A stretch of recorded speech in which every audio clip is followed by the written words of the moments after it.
Night at Walter Kilzer Stadium as both teams are making their way onto the field, getting ready to warm up for this matchup, a big region matchup between these two teams tonight. Halfway point of the season as Peabody comes into this game with a 5-0 record, 2-0 in the region, and their wins are over Ripley, along with, to open the season, 42-0 here at home. They went on the road and defeated Humboldt 42-18.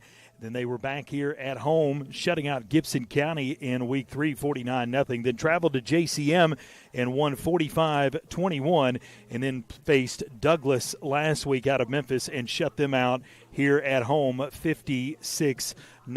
Peabody in the middle of a unusual 4-game homestand as they'll finish out their season on the road with their last two. You're listening to the Tornado pregame show presented by Tyson Foods of Obion County, Roadrunner Driving School, and Home Builders Mart. I want to say a special thank you to Domino's Pizza in Union City for providing tonight's pregame meal. Check them out at 620 East Reelfoot in Union City. And a shout-out to Davis Clothing in Lexington, as they are always making us look snazzy at each and every ball game that we are at. We're live from the Herman Jenkins Motors broadcast booth.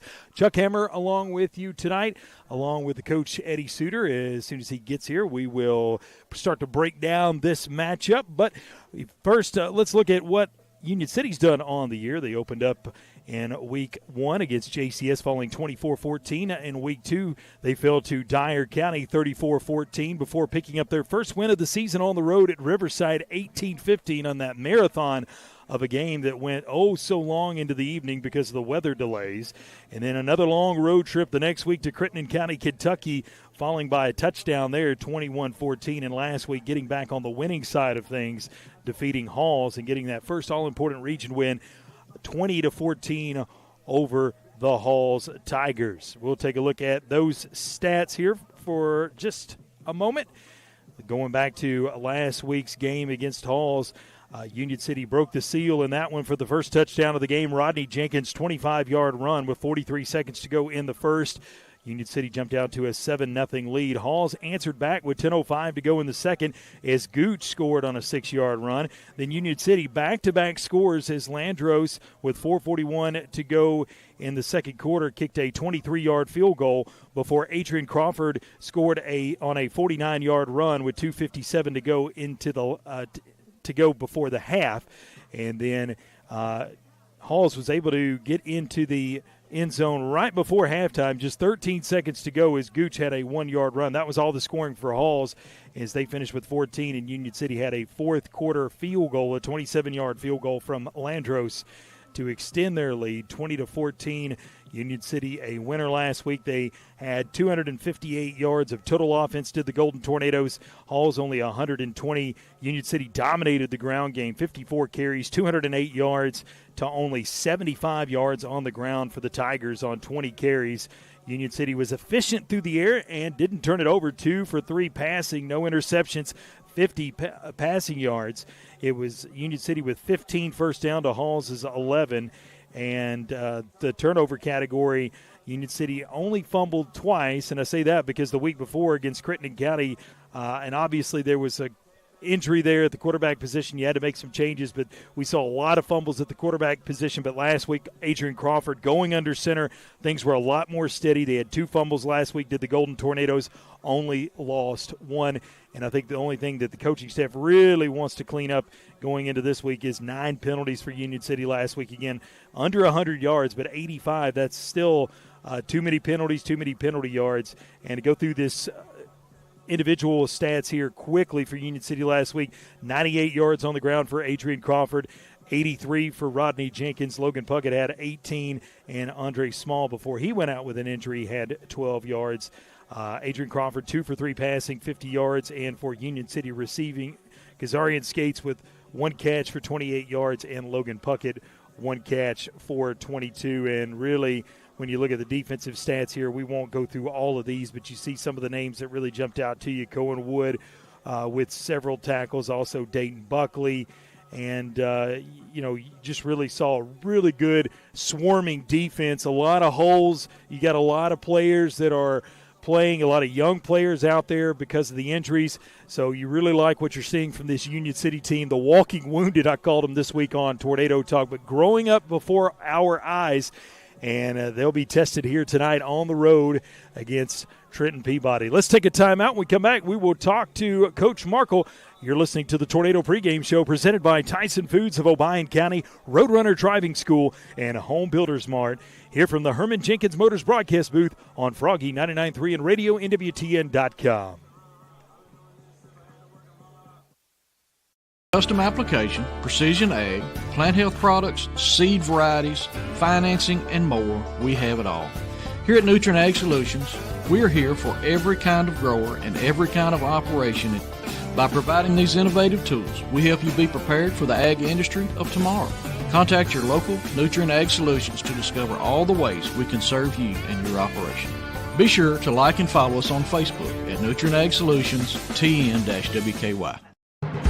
There's a special feeling you get when you get to the football stadium in a small town on Friday night. It's a feeling of pride in your team, a love for your community.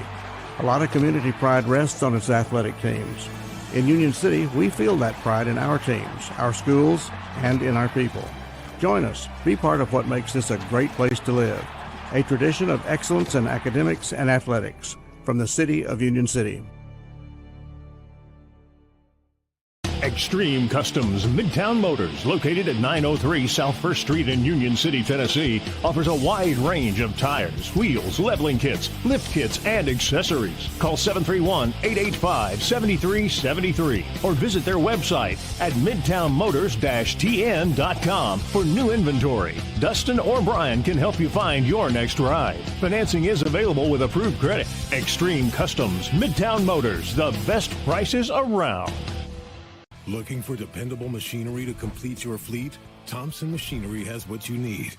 Whether you're buying, leasing, or renting, we've got you covered with new and used CAT equipment and a large inventory at our CAT rental store. Complete your fleet or fill a gap on your job site with our reliable machinery. Find your next machine in our inventory. Call 888-720-1308 or visit a Thompson location near you. Thompson Machinery, your local CAT dealer.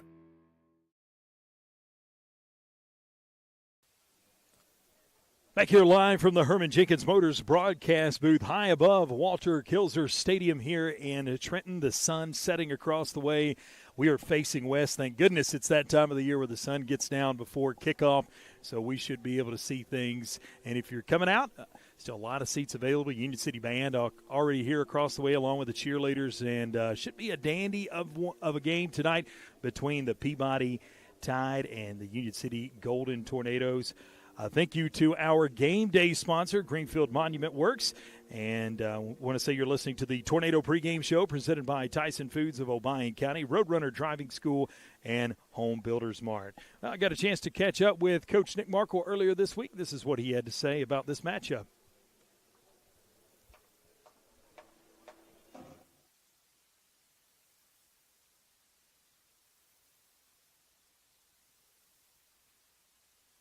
On this squad, Coach, new head coach this year, Tab Val.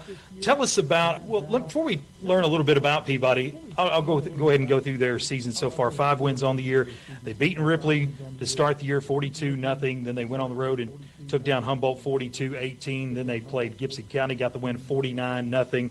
Then they played JCM to open up region play, or actually they opened up region play against Gibbs County. Then back-to-back region games against JCM, 45-21 to get the win. And then last week against Douglas, a shutout, 56-0. Coach, when you turned on the film, what did you see from this Peabody squad? You know, they're sound at what they do. They got some pretty big guys up front. They got a big running back. They got a playmaker at receiver that, you know, really does a lot of things. Makes his quarterback look really good. High points the ball. They target him a lot.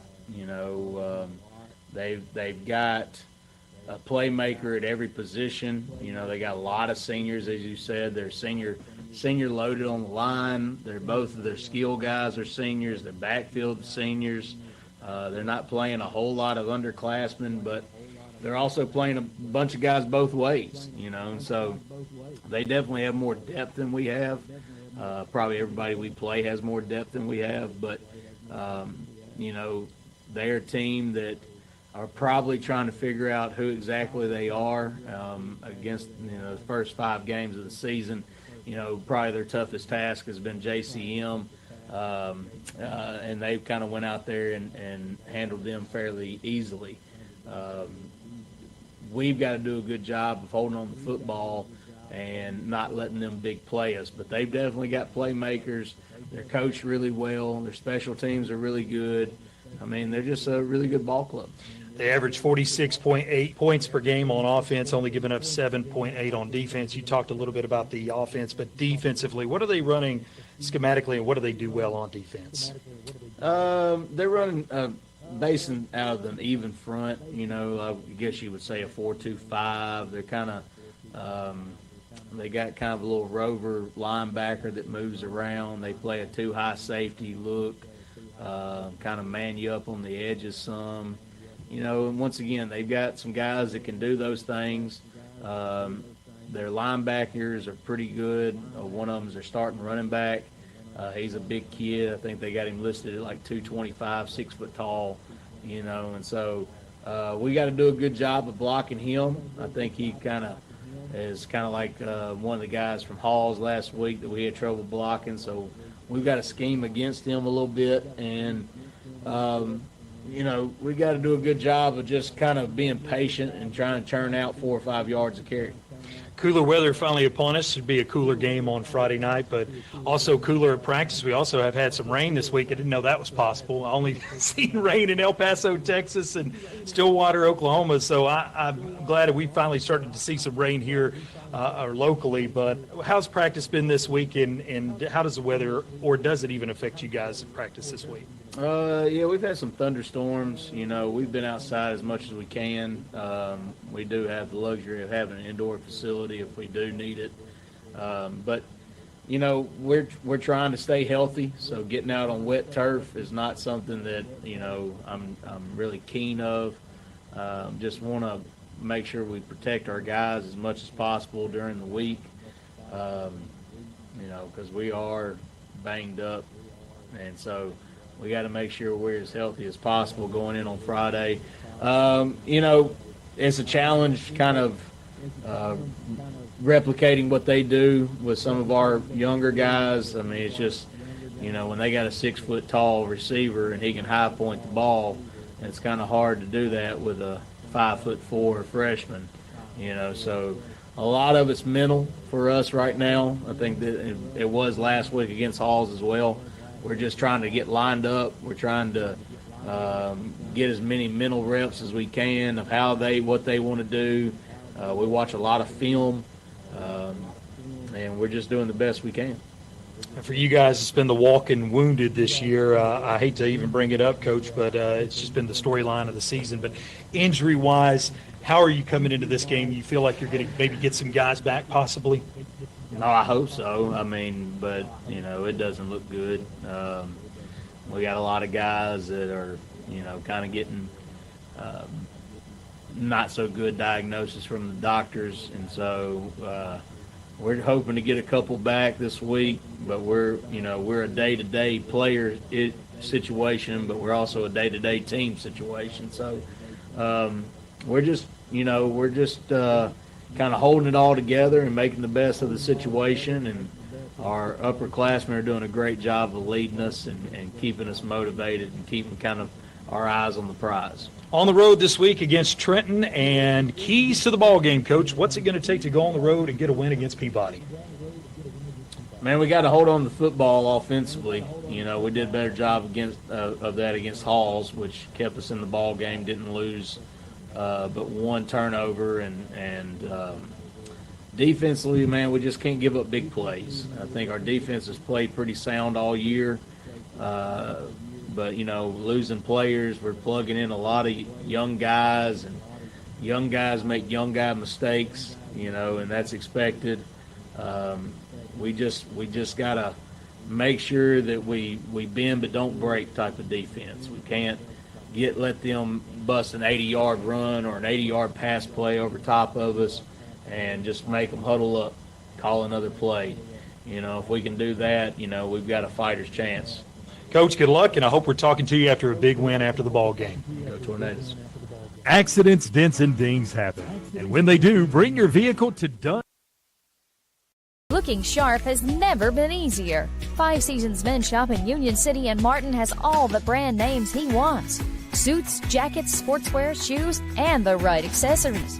Getting married or going to the prom? Five Seasons Men's Shop has formal wear that fits perfectly. And with your purchase, Five Seasons will wrap your gift for free. That's Five Seasons Men's Shop in Union City and Martin with their friendly one-on-one service from true professionals. You'll walk in a man and walk out the man.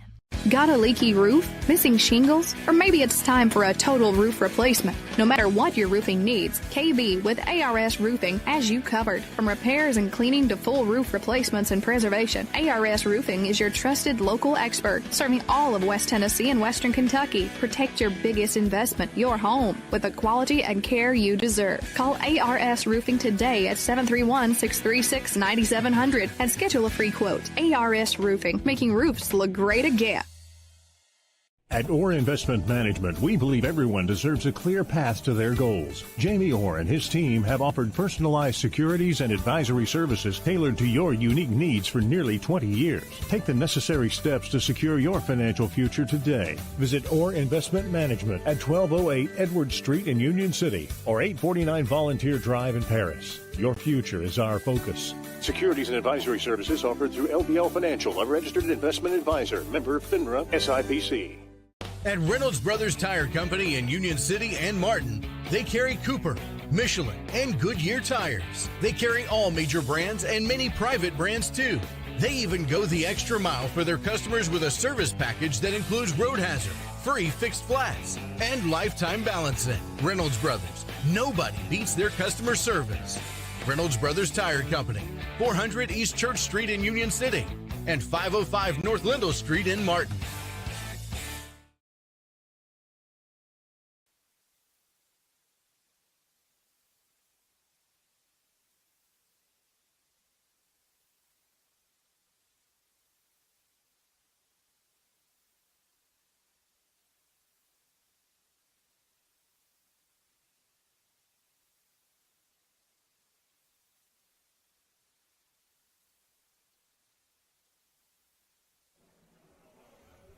Back here in the Herman Jenkins Motors broadcast booth, high above Walter Kilser Stadium, national anthem being played by the Trenton Peabody Band of Gold as they have made their way on the field, already making the tunnel.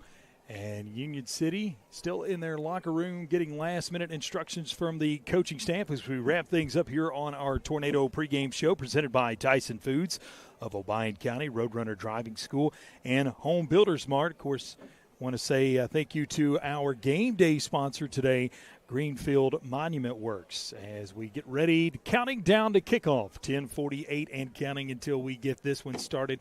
Going to be a big, big crowd here. Beautiful night, not a cloud in the sky as the sun has set and you're starting to see the lights start to take effect.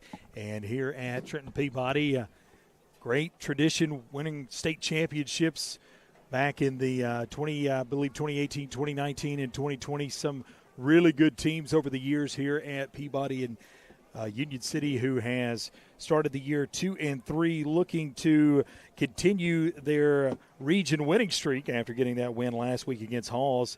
Try to continue that this week before they face Milan and Gibson County in back-to-back home games over the next couple weeks. And I want to say a special thank you to all of our sponsors making these broadcasts possible, including Herman Jenkins Motors, Davis Clothing in Lexington, Domino's Pizza in Union City, Tyson Foods of Obion County, Roadrunner Driving School, Home Builders Mart, Jerry Ward Autoplex, Meat Shop, First Response Security Services, Dunn's Auto Body, Nutrient Ag Solutions, Commercial Bank and Trust, Reynolds Brothers Tire Company in Union City and Martin, Union City Board of Education, Thompson Machinery, American Roofing Soft Wash, ARS Roofing, Five Seasons Men's Shop in Union City and Martin, E&H Refrigeration, Kaiser Pharmacy, ATA, Extreme Customs Midtown Motors, Orr Investment Management, and the City of Union City. And I don't want to also forget about Allen Searcy Builders as well. Those folks making all these broadcasts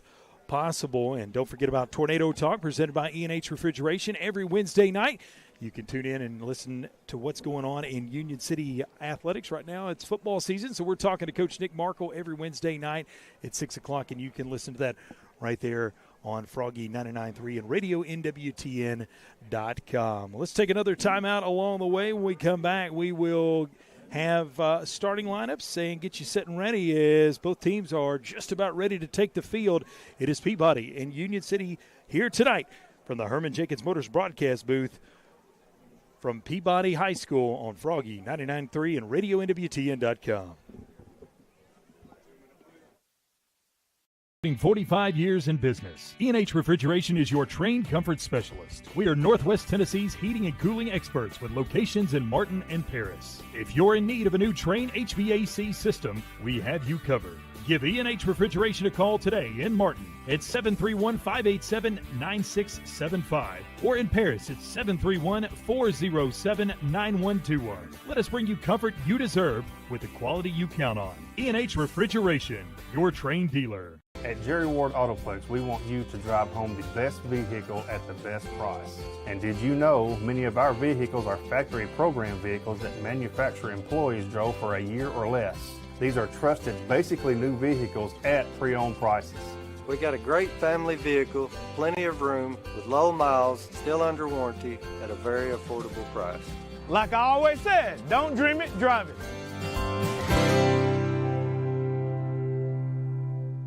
Kaiser Pharmacy, Union City's only locally owned and operated pharmacy, serving our community for over 20 years. For more than just prescriptions, our services include immunizations, wellness consultations, compounding, med syncing, and even mastectomy supplies. We are excited to introduce our newest offering, Kaiser Wellness, powered by pharmacists, with our exclusive line of supplements and vitamins. Shop online at kaiserwellness.com or exclusively at Kaiser Pharmacy. Plus, shop at our boutique, Miles and Bishop, while you wait, or online 24/7. Experience the difference at Kaiser Pharmacy.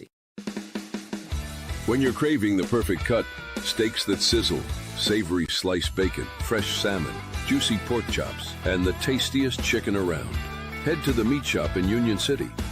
Need dinner and a snap? Grab frozen meals and fresh vegetables too. Always the perfect cut, always friendly service. Located at 1106 South 1st Street in Union City. Come to the meat shop. It's what's for dinner.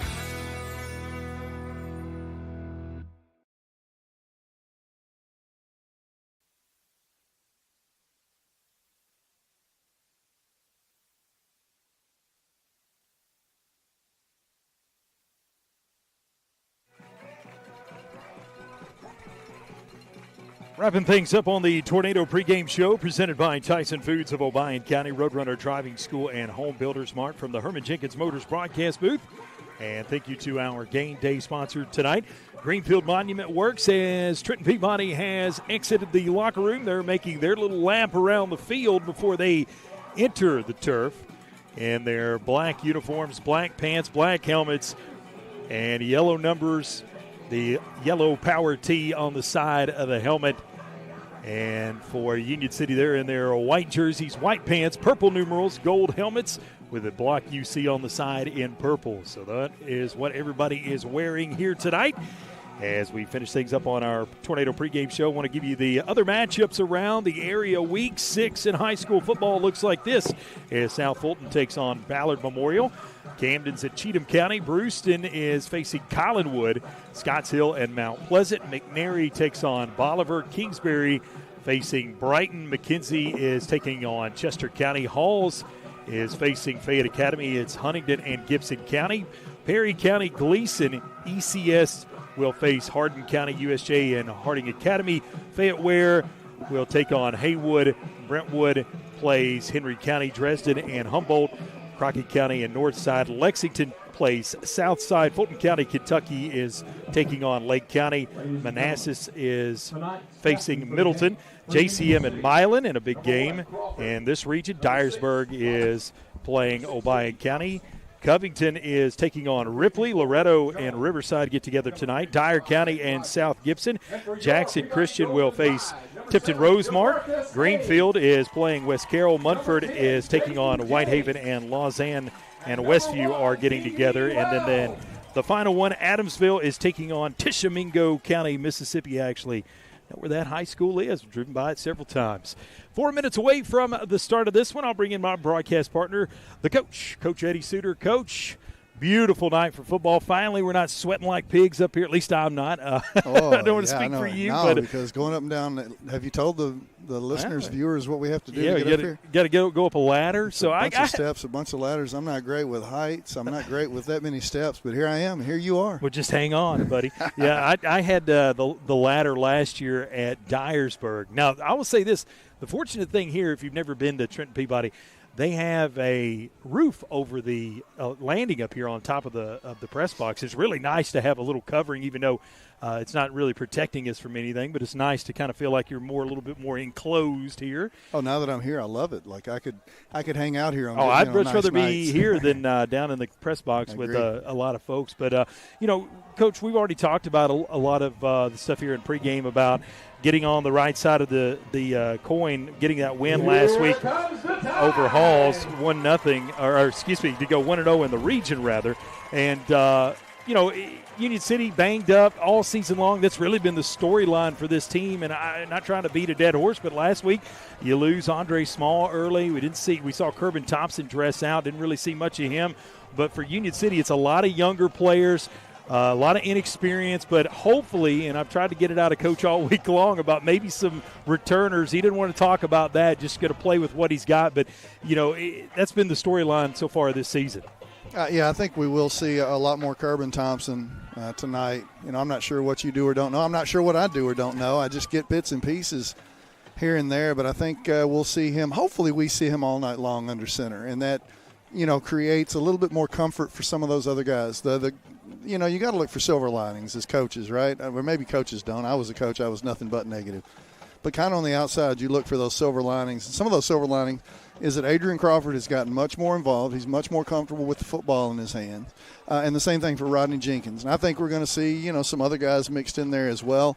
But it won't surprise me at all to see Rodney Jenkins do most of the heavy lifting in the middle, and then it still opens up that outside stuff for Adrian Crawford, as long as Kerbin Thompson is official and playing tonight like I think he is. And if there's one good, there's several good things that could come out of it, but if there's one big good thing that could come out of all this is it was during your non-region schedule, and you got a chance to get a lot of guys' experience that's probably going to pay dividends definitely down the road and maybe even later this season. Yeah, no doubt. And hopefully, you talk about later this season, you hope there is a long postseason, and then those things do pay exactly as you said. Because what were we looking at? Earlier in the season, we're looking at, Jenkins with 3 to 5 carries a game, busting something on the outside. Adrian Crawford, the same thing maybe, and getting a little bit more involved in special teams. Well, hopefully that even makes him. We're still going to see Crawford in the special teams, and maybe it's even makes him a little bit more comfortable in those situations. Landros will kick it off. It's a bouncing ball to the near side, and I wouldn't necessarily call it an onside kick, but also putting a little bit of pressure on Peabody, and they were ready for it. It's Bo Elliott who recovers that. Coach, we didn't get a chance to do it really on our pregame show, but quickly, Jerry Ward, Autoplex, keys to the ball game. What's it going to take for Union City to get the win here tonight? Yeah, keys for Union City, it's twofold. It's the same thing, but on both sides of the ball, you got to watch out for the big playability out of Peabody. Usually when we're saying that, we're just talking on an offensive standpoint, but Peabody very capable of big plays with their defensive unit too. So Union City going to have to play really smart, really composed, and really under control here tonight. The keys to the game are brought to you by Jerry Ward Autoplex. Score your next set of keys from Jerry and the guys today. In the gun as Peabody has it 1st and 10 near midfield and whistles as somebody moved early, I'm going to guess. There's a flag. Quarterback for Peabody will be Jonas Smith. Illegal procedure on the tie. Pitching it to Cannon, but before they could get that play fully developed, it's a 5-yard penalty for procedure. So they'll go back 5 yards. Now on their own 44-yard line.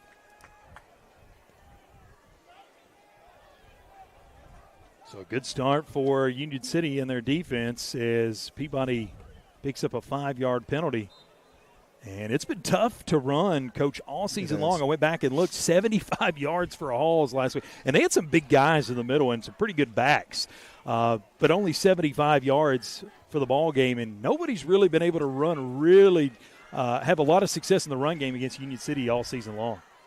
And here's a fumble, and the ball's still on the ground, and Union City's going to jump on it. That's Adrian Crawford. No. Rodney. Yeah, that's Rodney Jenkins. I saw that. I thought the same thing. That 7-1 looks very similar up here. Rodney Jenkins jumps on top of it, and quickly a turnover in Union City's in business at midfield, 1st and 10. So the key there was, again, Union City, and not to give up big plays on defensive and offense. Well, how about getting a big play from your defensive unit right there? And really, it was just it wasn't a messed up snap. I think it was a messed up exchange right there. And I thought for a second Union City wasn't going to fall on it. It went right past a couple of Union City defenders, but Jenkins in the right spot at the right time. Kerbin Thompson will be in the pistol. Ball's on the near hash on the 50-yard line.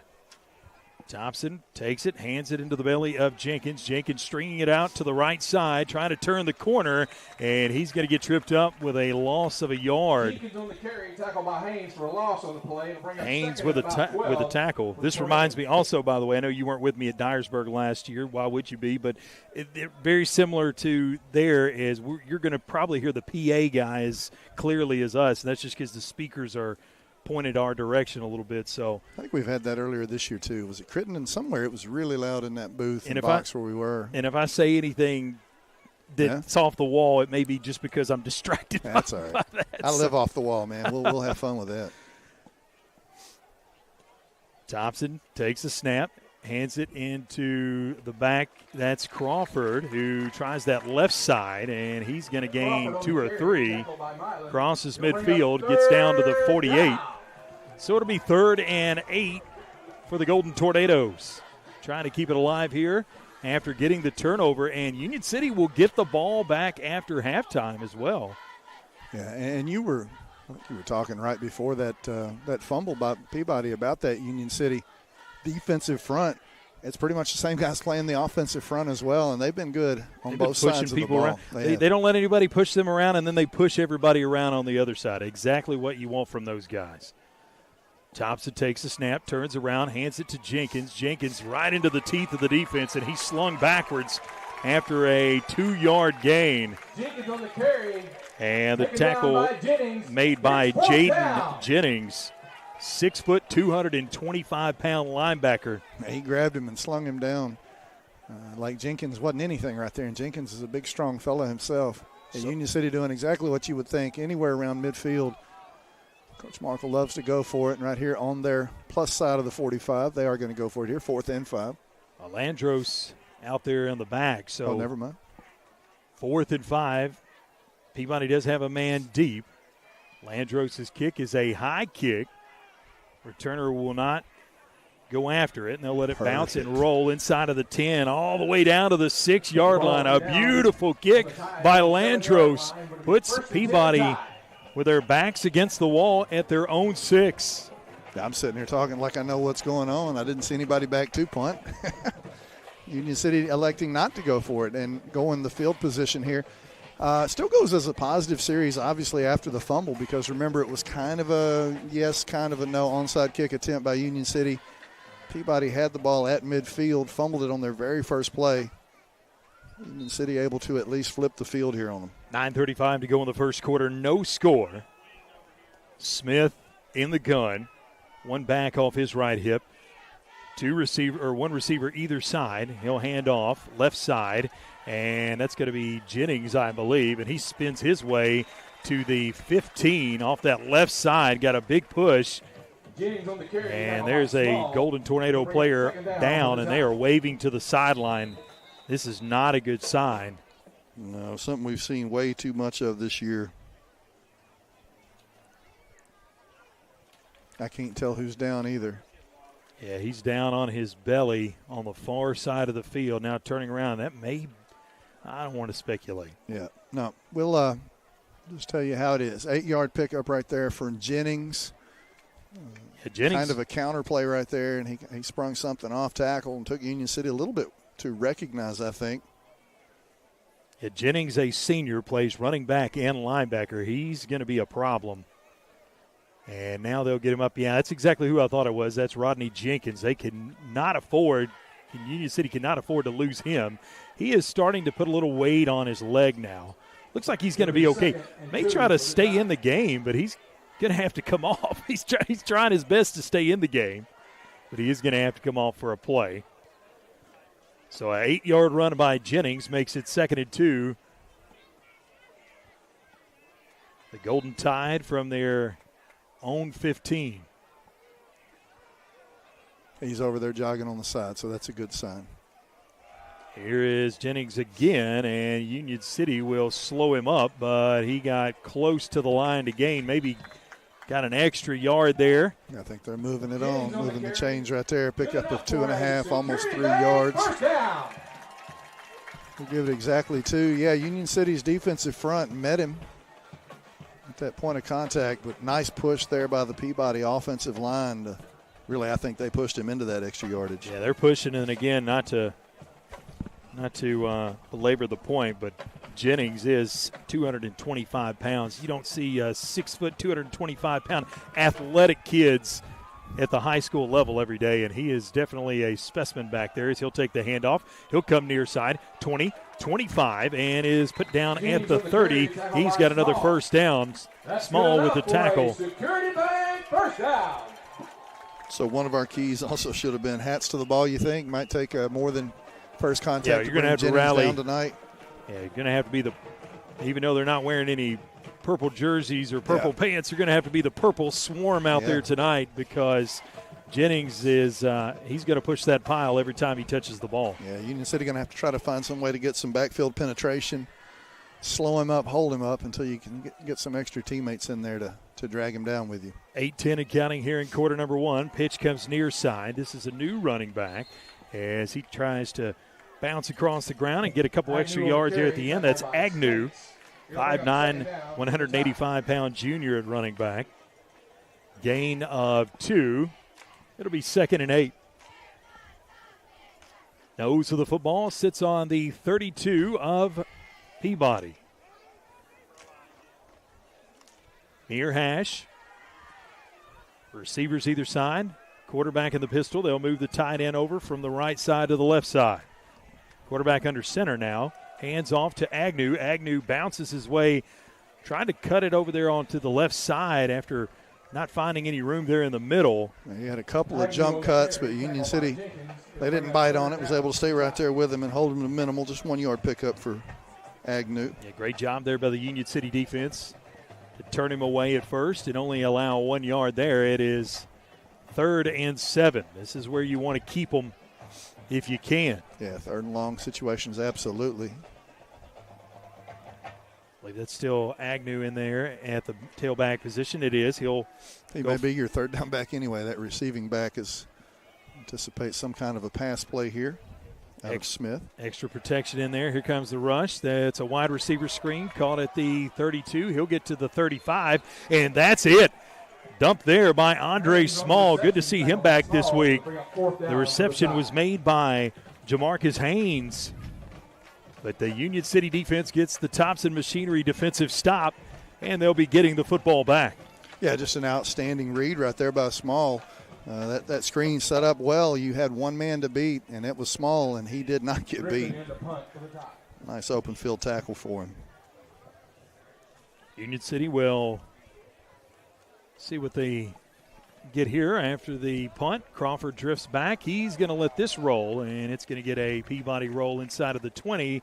Not as good as Landros, but they'll down it inside of the 20 at the 18 of the Golden Tornadoes. 17-yard line will be first. So we're just playing the field position game here. Both teams with a possession. I guess really Peabody with 2 possessions. They did fumble. If you joined us late, you probably missed the play. First play of the game, barring the 5-yard procedural penalty. Peabody put it on the ground. Union City got it back. Didn't really do much with it, but was able to flip the field there, punt the ball inside the 10, and hold after a first down, or actually 2 first downs. Union City will take over with the football again. Purple and gold break the huddle. As Kerbin Thompson, who started this game, good to see him back. Was in uniform last week, didn't see a lot of action. Takes the snap, hands it off to Crawford, and he loses his footing there and goes I think down. He went down without contact there, didn't he? He was trying to break that ball back in the middle. Trying the right side. No gain. It's 2nd and 10. One interesting thing about this game tonight is Peabody is 5-0, 2-0 in the region, not taking anything away from them, Coach, but this is really probably their toughest test of the season. Light schedule in the beginning, just how it worked out. They beat Ripley, Humboldt, Gibson County, JCM, and Douglas. JCM's probably the class of that group. But really kind of figuring out what kind of team they have here tonight against Union City, who has been, even though their record is deceiving at 2-3, Dyer County in the second half was the only game where Union City was really, I wouldn't say not in the game, but it started to get stretched out there late in the second half. Every other game, Union City's been in the game. Sure. Here's the thing. It's a psychological game sometimes, so Peabody comes in, whatever kind of schedule it is, still with a lot of confidence. In Union City, you wonder if the confidence has been shook a little bit, but certainly no indication of that. Any game we've watched this year is they have gone down fighting every game that, they've been in every game, as you said. In the fourth quarter, it's been they've had a chance to win, other than pretty much the Dyer County game, and they could have got a couple stops there. They would have made that one interesting as well. 5:12 to go here in the first quarter as the gain went for a yard. Now on 3rd and 9, they'll throw it down the sideline looking for a man, and it is picked off. Did he stay in bounds? They say he did. So Thompson's pass is picked off down the right sideline. Haynes, that's Jamarcus Haynes, who made that last catch on the last offensive play for Peabody on the previous possession. And here he gets his hands on the football here, and the first turnover for Union City is an interception down the right sideline. Don't want to be in those 3rd and longs, coaches. You don't. And I guess the bad thing is it looked like that play was there. I mean, they drew it up and thought they were going to have some success. Unfortunately, Crawford threw that ball up in the air, and it hung up enough for the Peabody defender to come in under there. It looked like they had a man wide open, though, down the sideline. And you probably don't get to use that play again. Here's Jennings. He is met in the middle and bounces off a man, then goes and tries the left side in a 5-yard gain. Right with the tackle. They'll give him only a gain of 4. So it actually will be 2nd and 6. Defensive battle here.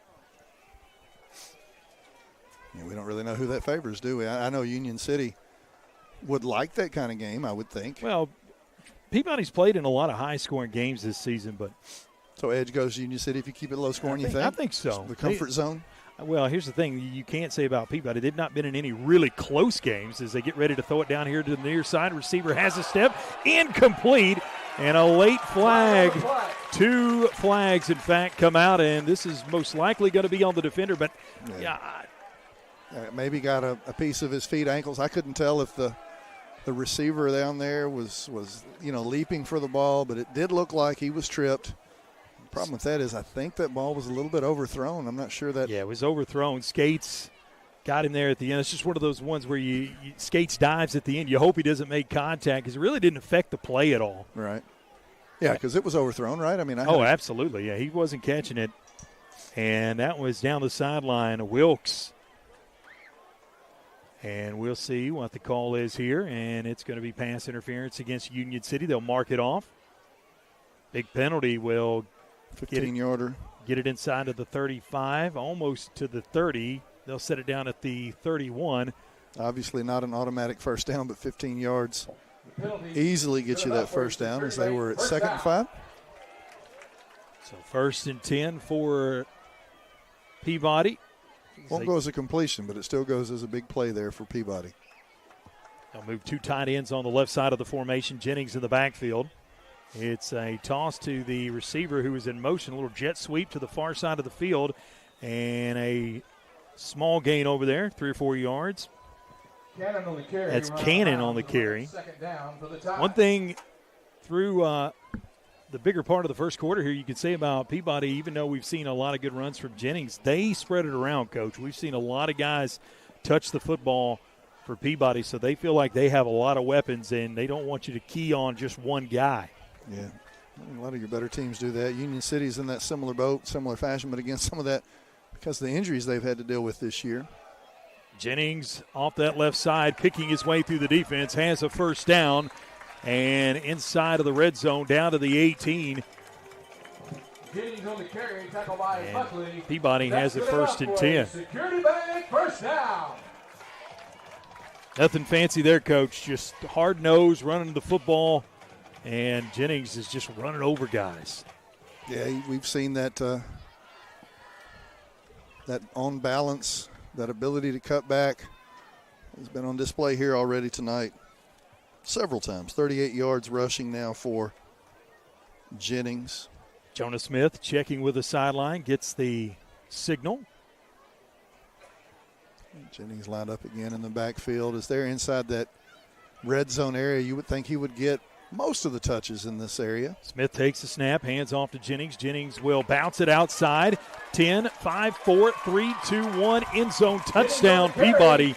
And the Golden Tide have struck first, taking a 6-0 lead after a 16-yard run by Jennings into the end zone. And his abilities on display right there. We've talked about how strong the young man is, how hard he is to bring down, but also very good vision right there. A little jump cut, and he was able to waltz it into the end zone.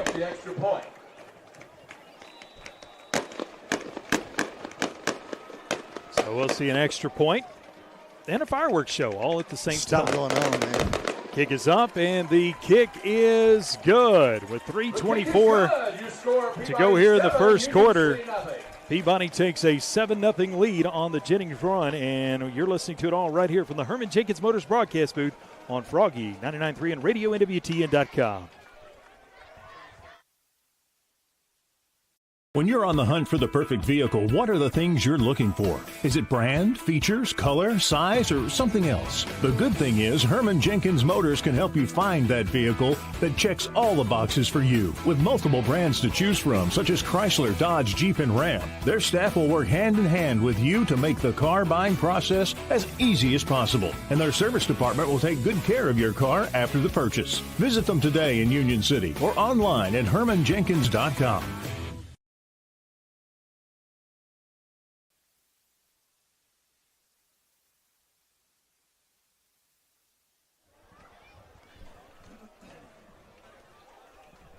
High above Walter Kilser Stadium here at Peabody Trenton decided tonight's ball game. We are on the road after being back at home last week.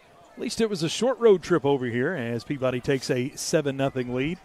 Short. I mean, it's still a bit of a trek, but it's not the 2-hour drive we've had a couple of times. I mean, Gibson County's at home. That would really be the only one, if you had to go to Gibson County, the only one that would probably be closer. Yeah. So I'm not going to complain, especially since we went to Crittenden County 2 weeks or 3 weeks ago. That was a long way. It's Crittenden, Decatur. You missed that trip. I missed the Riverside trip, but I also I had my own trip that was further than that. So Union City takes the kickoff, and they'll get it to the 18-yard line before he is put down there on the return for Union City. It looks like that is Taylor. Yeah, Taylor, the timing was off even on that return game. Nice catch right there, but once he got his eyes upfield, you could see him after about step one, step two. He kind of bobbled that football, had to regather before he could gain that momentum. Otherwise, it could have been a decent return.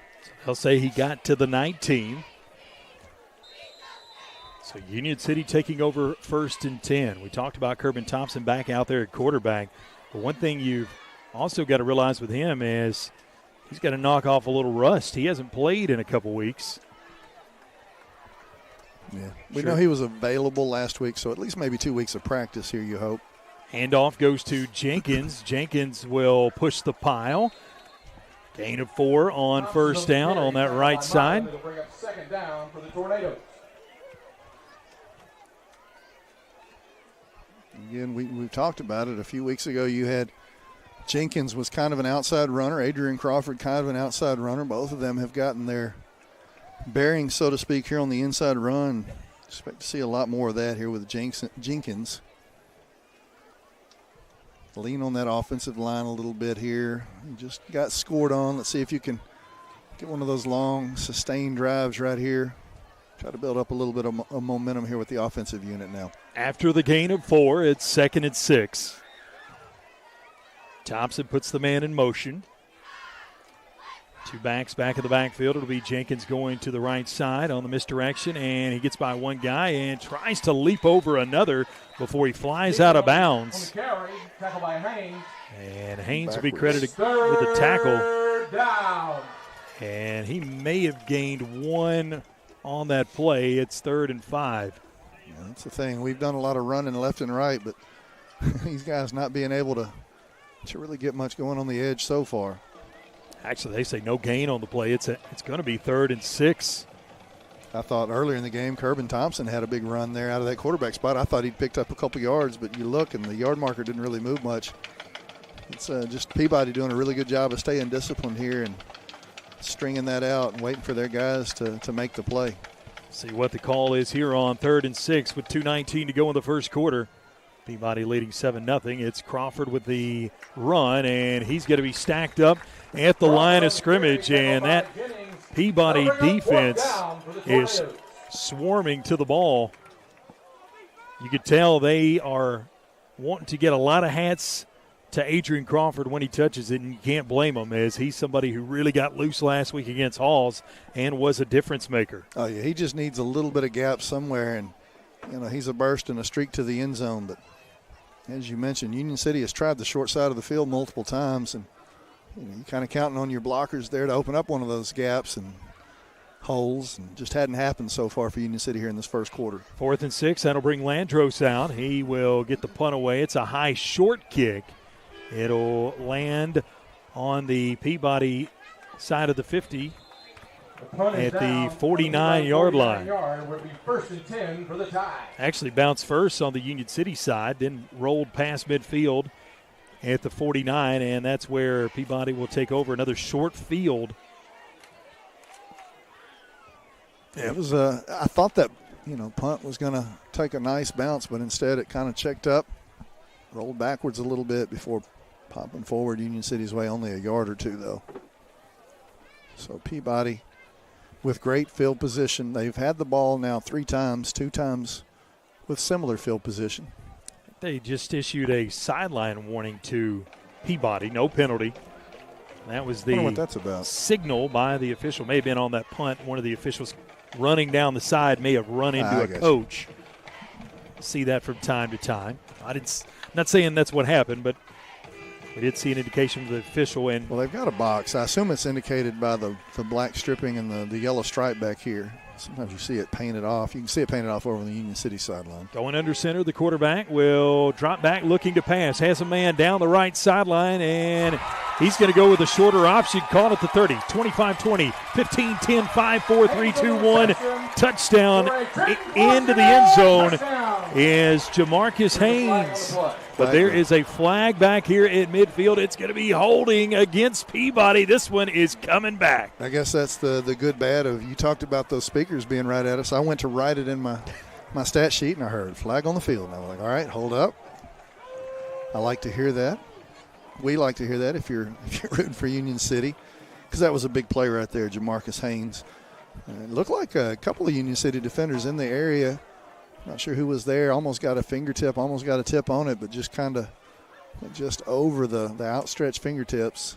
Looked like it was going to be a big play here for Peabody, but Union City going to breathe a big sigh of relief right here as this one's going to come back in a big way. Really thought at first that Smith was loading up to get Wilkes, because Wilkes had beaten his man, but then when I saw him check up, I thought, boy, Union City's got a chance at an interception, and I had a pole here in my way and did not realize that there was Jamarcus Haynes here in the flat that was open and made the catch. But it'll all be for naught. It comes back, and now Peabody has it 1st and 10 on their own 39, or 1st and 20, rather. So a big penalty. We've seen Peabody, if you're keeping up with mistakes in this game, they fumbled on their opening drive, and there they have a touchdown wiped off the board on a holding call. In the gun, they will hand it off. Agnew is able to bounce off a defender before Buckley puts him on the turf. Yeah, you saw Agnew get hit in the backfield, but stayed on his feet, able to bounce off the defender and gained 7 on the play. Yeah, I thought that was fixing to be a huge play by the Union City defense. Still a good position to be in, 2nd and 13, but man, talk about a spot where it could have been, 2nd and 18, 2nd and 19. Wasn't going to be much of a gain, if any, right there.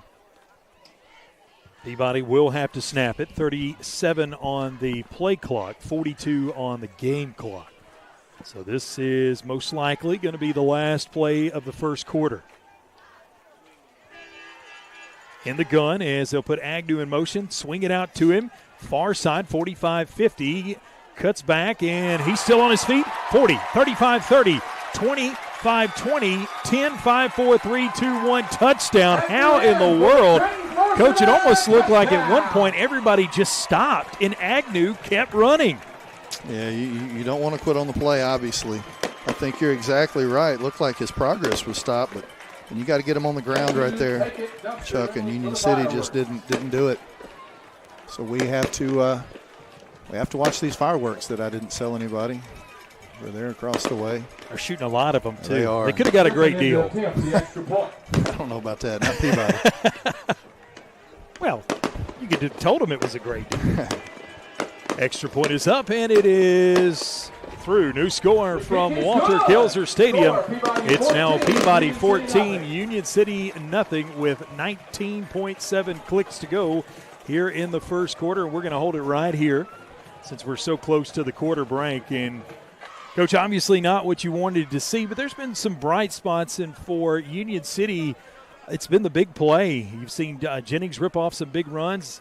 And when you've watched Union City's defense in the past, it's not been the big play. It's really been teams going on long, methodical drives. They've been really good, actually, limiting big plays. But tonight it's been the big play.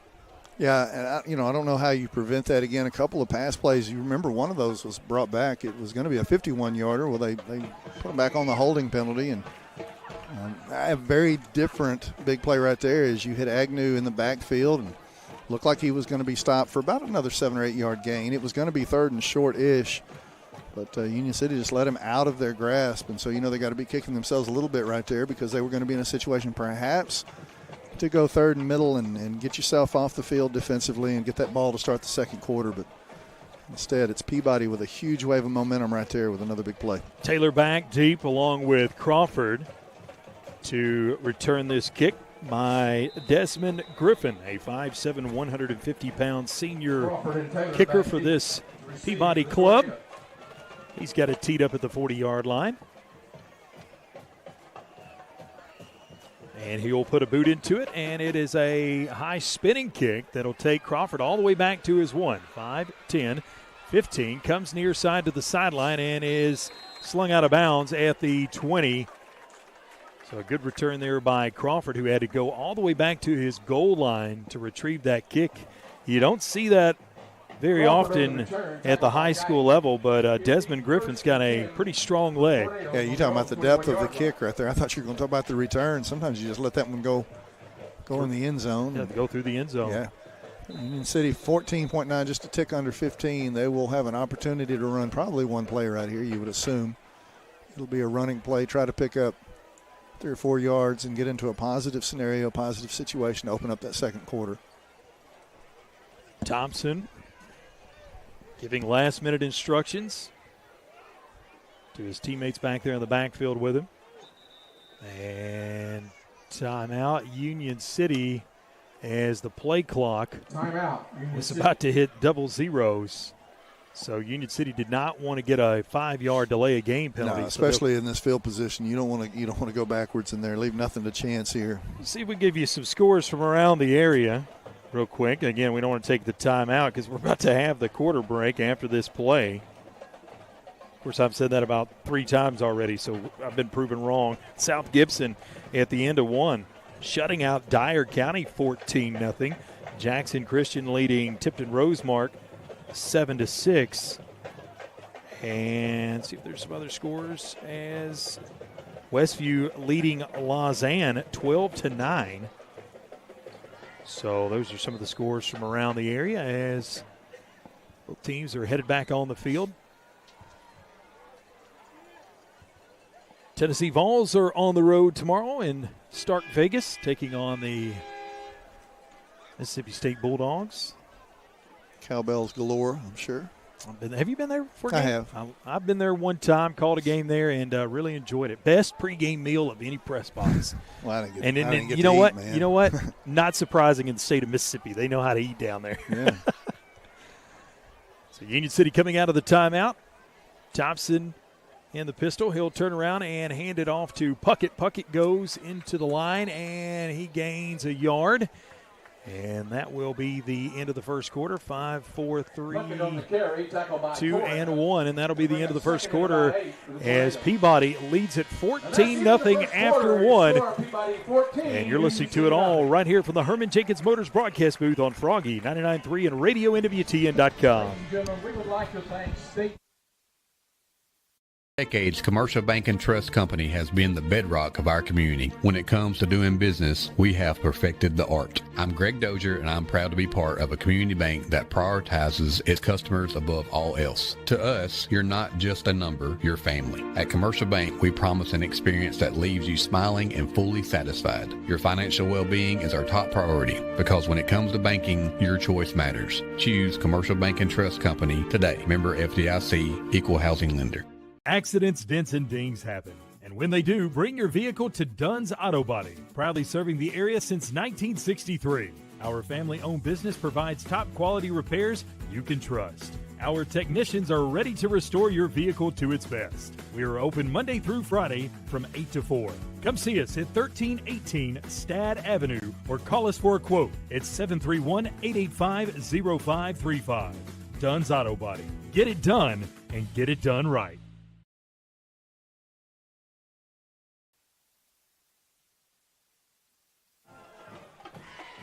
Back here at Peabody High School as both teams have taken the field for the second quarter.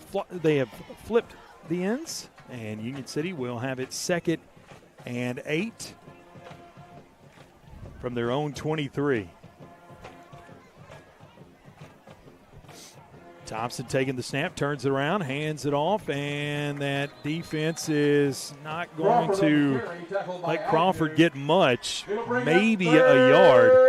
Down, Tide fans. Pick up about 2 yards right there. Yeah, as you said, not much. Crawford's fourth carry, just 5 yards for him so far. It's almost like Peabody's keyed on him a couple of times.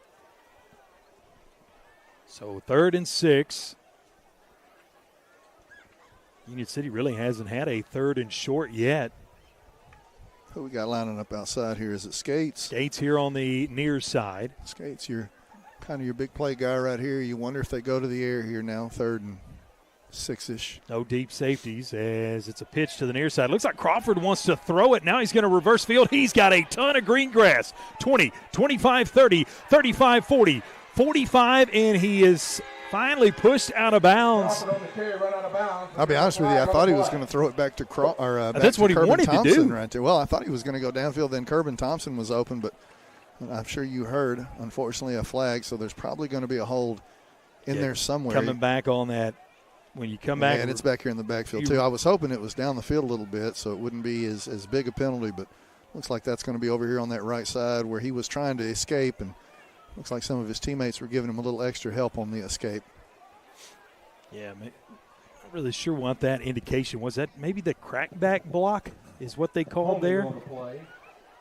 They would say holding on the PA, but that's not the That's not the indication. I took my headset off to see what they. It's kind of watching and the a lot of tail end. stadiums now have the ref mic'd, but not here tonight. So we're high school. It's a guessing game. I've been to some high school games where they've. I'm for it, man.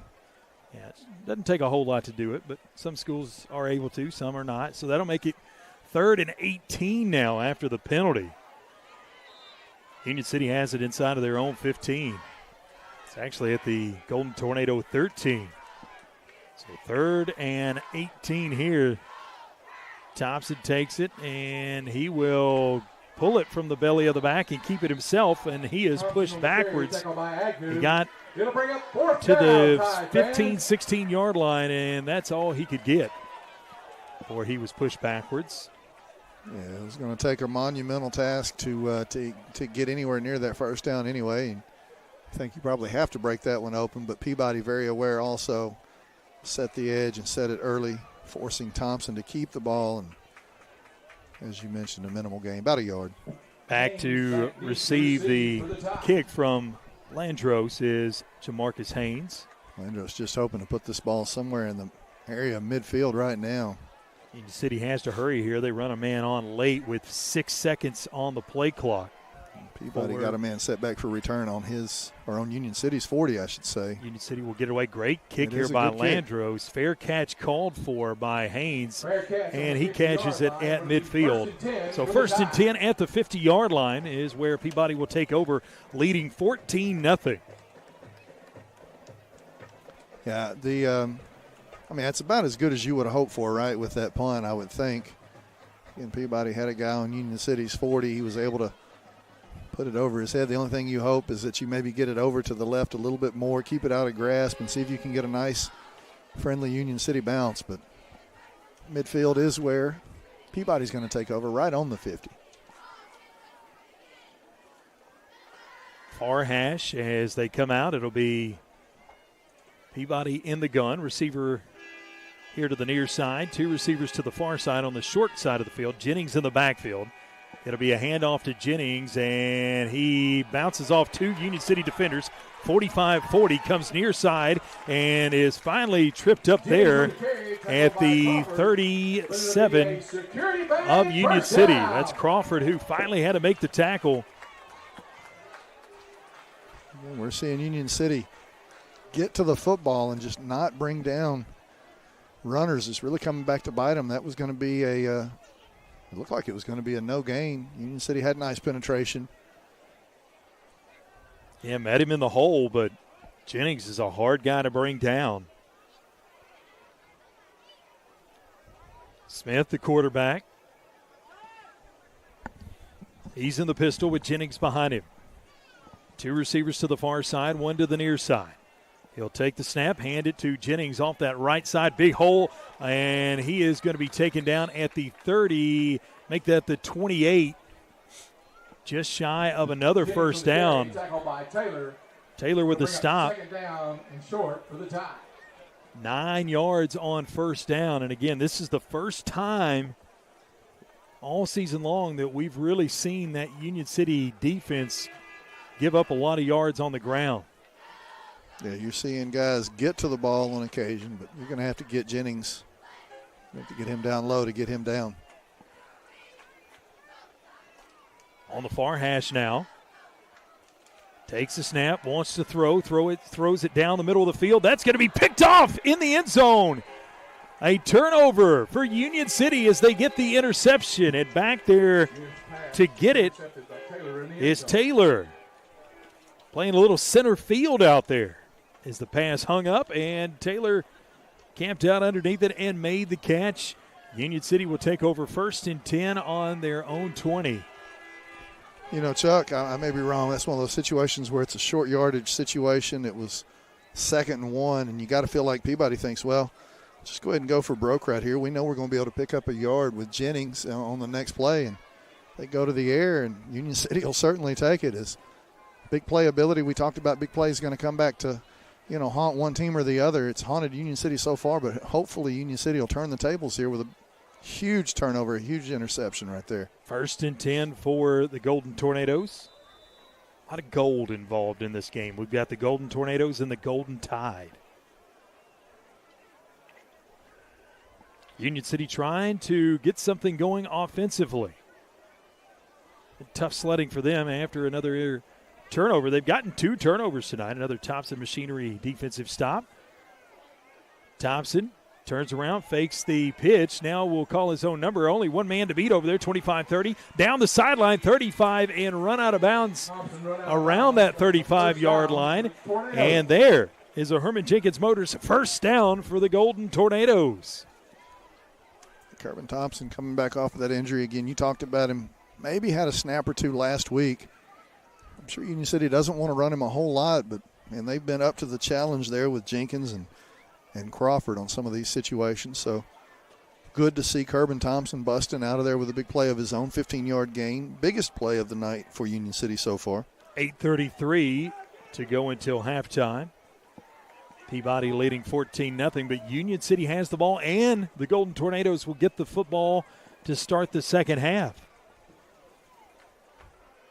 So even though it's been a dismal start, Union City can turn it around in a hurry. And here's a give to the back, who is going to get 2 on the play.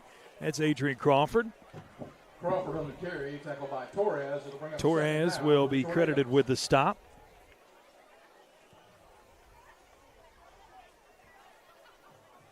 Two-yard gain. It is 2nd and 8.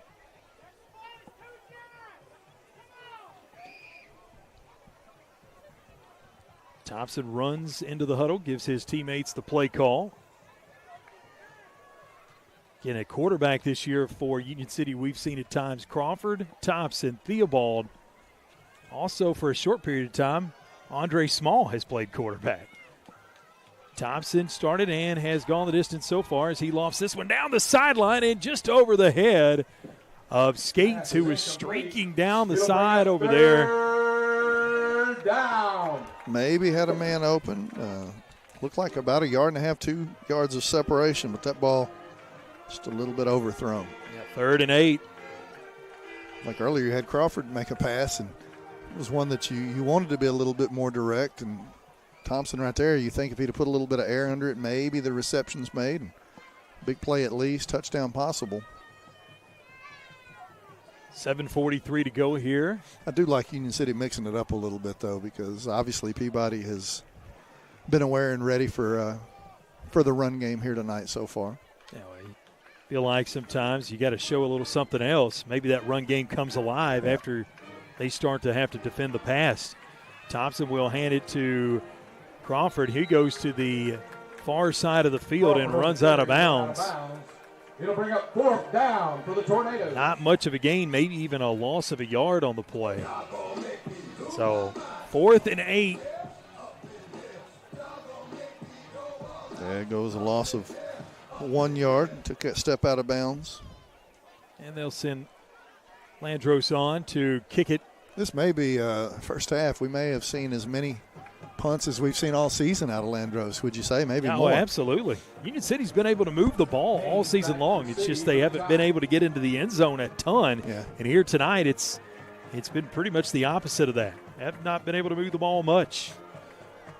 Landros' kick will hit at the 35 and go down the sideline. It stayed in bounds the entire way. Now they say it went out at the 28. Yeah, but not where I thought it was going to go. And I thought that net about, 12 or 15 more yards, and I thought it looked like it was going to take a hard left turn out of bounds and just kept hugging that sideline. Good punt. Yeah, actually went out of bounds at the 28. Great kick by Landros. He has been a weapon here tonight. Pinning Peabody back deep. A lot of times at the high school level, you don't have that kind of a weapon. Sometimes you're lucky to even get a punt away some years. Yeah, Union City's fortunate to have a Landros in their kicking game for some years now. So Peabody 1st and 10 on their own 27. And the gun is Smith. We've seen him go under center at times. He'll hand off to Agnew. Agnew dancing his way up the middle, and he fumbles at the end of the play. That was Buckley who hit him, and this is going to be Union City ball if they say he wasn't down. Well, they're stopping the clock, which makes you think, well, there was a player down too, though. Yeah, I was just fixing to say at the end of that play, I was going to tell you, he swapped hands when he first got to that hole, which you never want to do. They have not indicated, though. They must have said that wasn't a fumble. Well, they've got first down and gone the other direction with your yard markers, so I think they have. You see what I'm talking about across the way there? I guess they did. I never saw no indication, though. No indication, and now we've got a Peabody player down. What a bizarre turn of events. I mean, seriously. I'm happy Union City has the ball, but strange how that turned out. But fortunately, another turnover. We've seen now 2 fumbles by Peabody. 2 fumbles and an interception thrown, yeah. Thompson Machinery defensive stop for Union City. It's been the defense and with the turnovers. The field position, too. It's the best field position Union City's had all night, right? Oh, absolutely. And Peabody 35. I don't think Union City has crossed the 50 yet. They have now. Again, thanks to a big play there by the defense.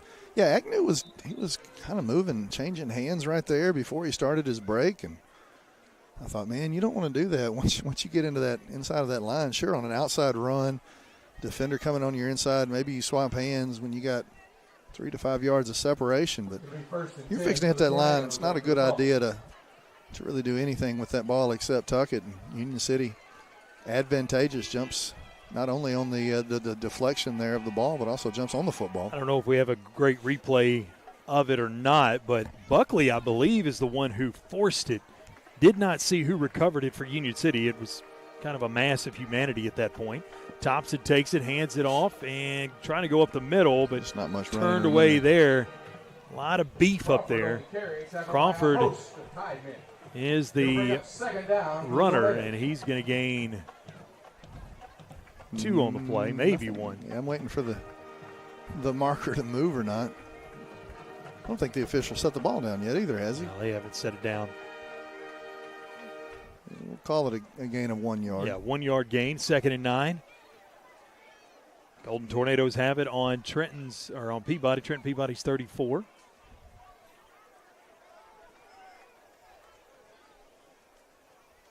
Union City being very methodical on offense. When they have the ball, they want to run as much clock as possible. They want to shorten this game. Well, what did Coach Markle say with you on that midweek interview? You know, the best defense can be your his offense. Absolutely. You can see that playing out here. They snap it with 3 seconds, and Thompson will follow the running back's lead, and a big gain there as he crosses the 30 down to the 29. Jennings with a stop. But it's 3rd and manageable here, just 3rd and 4. Well, 3rd and manageable, also in 4-down territory situation right now. Yeah, you'd have to think Coach Markle definitely going to go for it where the football is. I don't know how many more opportunities you might have. Hopefully a lot more, but especially on this side of the halftime. Union City, this would play out perfectly for them if they could take about 5 more minutes off this clock and get into the end zone. With 5:32. And flags. Somebody down again. We've seen, or what's it? Never mind. Union City will call the timeout. We will take it with them here from the Herman Jenkins Motors broadcast booth. It's Peabody 14, Union City nothing with 5:35 to go in the second quarter. And you're watching and listening to it all right here on Froggy 99.3 and RadioNWTN.com. To take your business to the next level? ATA, your trusted tax, advisory, and accounting firm, is here to help. From tax planning to client accounting services to advisory and assurance, ATA has you covered. Contact ATA today at 731-885-3661 or visit ATA.net. With locations across Tennessee, Kentucky, Arkansas, and Mississippi, ATA is ready to serve you wherever you are. Choose ATA for all your accounting needs. Let's amplify your business together. Back here in the Herman Jenkins Motors broadcast booth, it's Peabody 14, Union City nothing. Special thank you to our game day sponsor, Greenfield Monument Works. Coming out of the timeout, Union City trying to convert here, 3rd and 4 at the Peabody 29. As Coach and I alluded to earlier, definitely think this is 2-down territory, but hopefully we won't have to get that far. Hopefully Union City can pick it up right here. Thompson takes a snap. He'll call his own number, surges forward, and he's going to have the first down plus 1 more. Inside of the 25 down to the 24. Get you an extra blocker or 2 in there. Follow right in behind that funnel of the 2 running backs. It's been the best looking runs have been from Kerbin Thompson here tonight. Give him now 27 yards on 5 carries. You know what I say, Coach? Run it till they can stop it. Right now, it's the one thing that you found that has had a lot of success against this Peabody defense. And again, start doing that, and then maybe other things start to open up for you. Well, you try to catch them leaning inside a little bit before you bust it out again. Thompson with 2 backs behind him. He'll fake the pitch and, again, go to the outside on the far side. Looked to me like nothing there. A couple of Peabody defenders, but he was able to split both of them. I know it's still going to go as a minimal gain, but sometimes you look at that and go, man, I'll take 3 yards because it looked like nothing or 1. Not sure if it was the last possession or the one before that, but that's the second time Union City's ran that where really it's Thompson going out there all by himself, and last time he got a little bit more than that, but that's twice now we've seen that play run. 2nd and 7. You just try to get, again, those Peabody linemen, backers leaning one direction so you can go the other. Here's Crawford coming to the near side on the carry, and he gets to the 20 and taken down at the 19. Again, another one of those long runs, but not much yardage. It looked like there was some openings there in the middle if he would have cut that ball back. But he had his eyes set to the outside and was trying to get to the edge, but I just don't know that there's going to be a whole lot of opportunities to get on that edge here tonight. Union City in the red zone for the first time tonight. First Response Security Services red zone. It is 3rd and 5 for the Golden Tornadoes. Trying to get into the end zone before the half here, trailing 14-0. Skates will be the lone receiver on the far side of the field. Thompson takes a snap. Here's a little razzle-dazzle, and we'll see a run here to the far side, stretching it out, 10, 8, and the ball comes out at the end, but I think he was already down on the carry for Union City. I don't even have. I was going to say, don't go looking. I've seen 44 on the field several times. I think it's Cohen Wood. I think it's Cohen Wood, Chuck. We're going to go with that. That's what I'm going to put it down as. But, yeah, no 44 on the roster. I noticed that earlier and was like, I hope he's not involved in a whole lot of plays, but I'm glad he was involved in that play because that was a huge gain for him. Yeah, Herman Jenkins Motors first down, all the way down to the Peabody 8. Union City knocking on the door here. Thompson puts the man in motion from right to left. High snap. Thompson brings it down, and he dives forward off that right side. He's going to come up short of the 5. I think he's going to be put down at the 6. Thompson on the keeper, tackled by Torres. Pick up of about 2. Goal for the Tornado. Torres with the tackle. 2nd and 6 with 3.5 to play until halftime. Our Union City Board of Education halftime interview. Talk to Coach Folks, the softball coach at the middle school. Stick around for that. We'll also give you first half stats and analysis and give you some score updates from around Northwest Tennessee. Thompson takes a snap, hands it to Crawford. Crawford is going to try to stretch it out on that far side, but loses his footing. I think he wanted to cut it back inside, but just could not get his cleats to grab. 3rd and goal for the Tornadoes. So 3rd and 5 from the 5.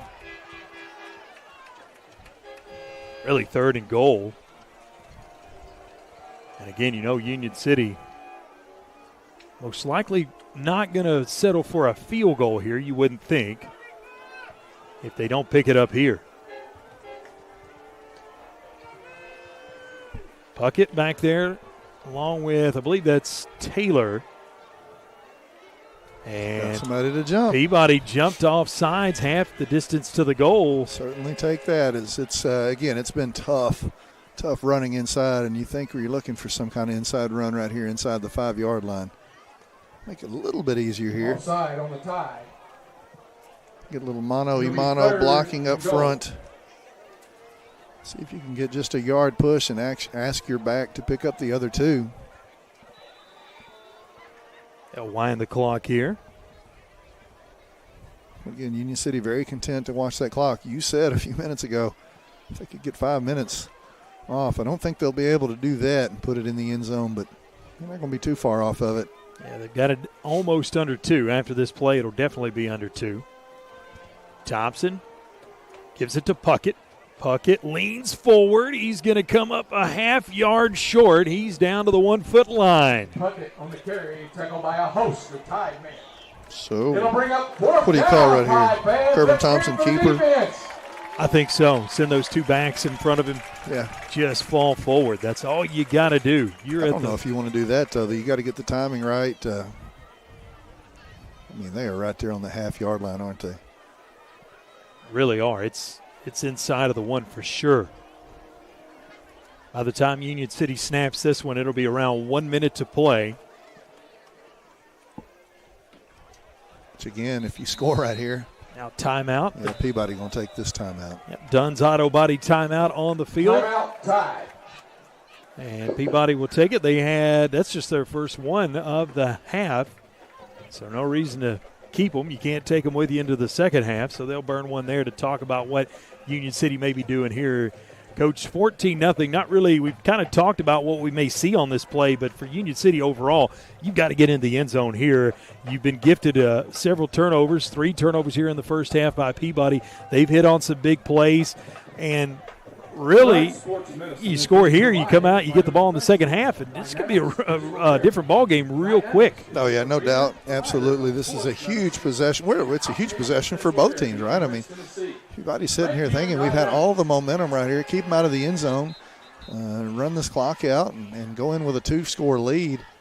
While Union City, they've had their opportunities, but this is obviously their best opportunity right here on the 1-yard line, the half-yard line. And it all started again with that turnover, that fumble recovery by the Union City defense. Peabody's going to send their big guys in there to try to clog up the middle. No doubt. You would think, Logan Puckett, you got a lot of options, though, right here. Puckett, he's kind of your short yardage guy. Rodney Jenkins, he's got the strength. Puckett back there on the right hip of Thompson. Those are the only 2 in the backfield. They'll take the snap. Thompson will fall into the end zone off that right side. Great push. And Union City into the end zone for the first time tonight with a Nutrient Ag Solutions touchdown, 14-6. Yeah, I like the patience right there of Kerbin Thompson. Sometimes you think, well, just get up under center and try to get behind that offensive line and push and go. But, he has a little bit of a burst as Kerbin Thompson, but I like the way he kind of hesitated right there and read the blocks and read his opening. I say easy, got into the end zone easily. Easy for me to say. I'm not the one down there taking the hits. Landro's extra point is up, and it is good. New score from Walter Kilzer Stadium. It's now Peabody 14, Union City 7 with 1:12 to go in the half.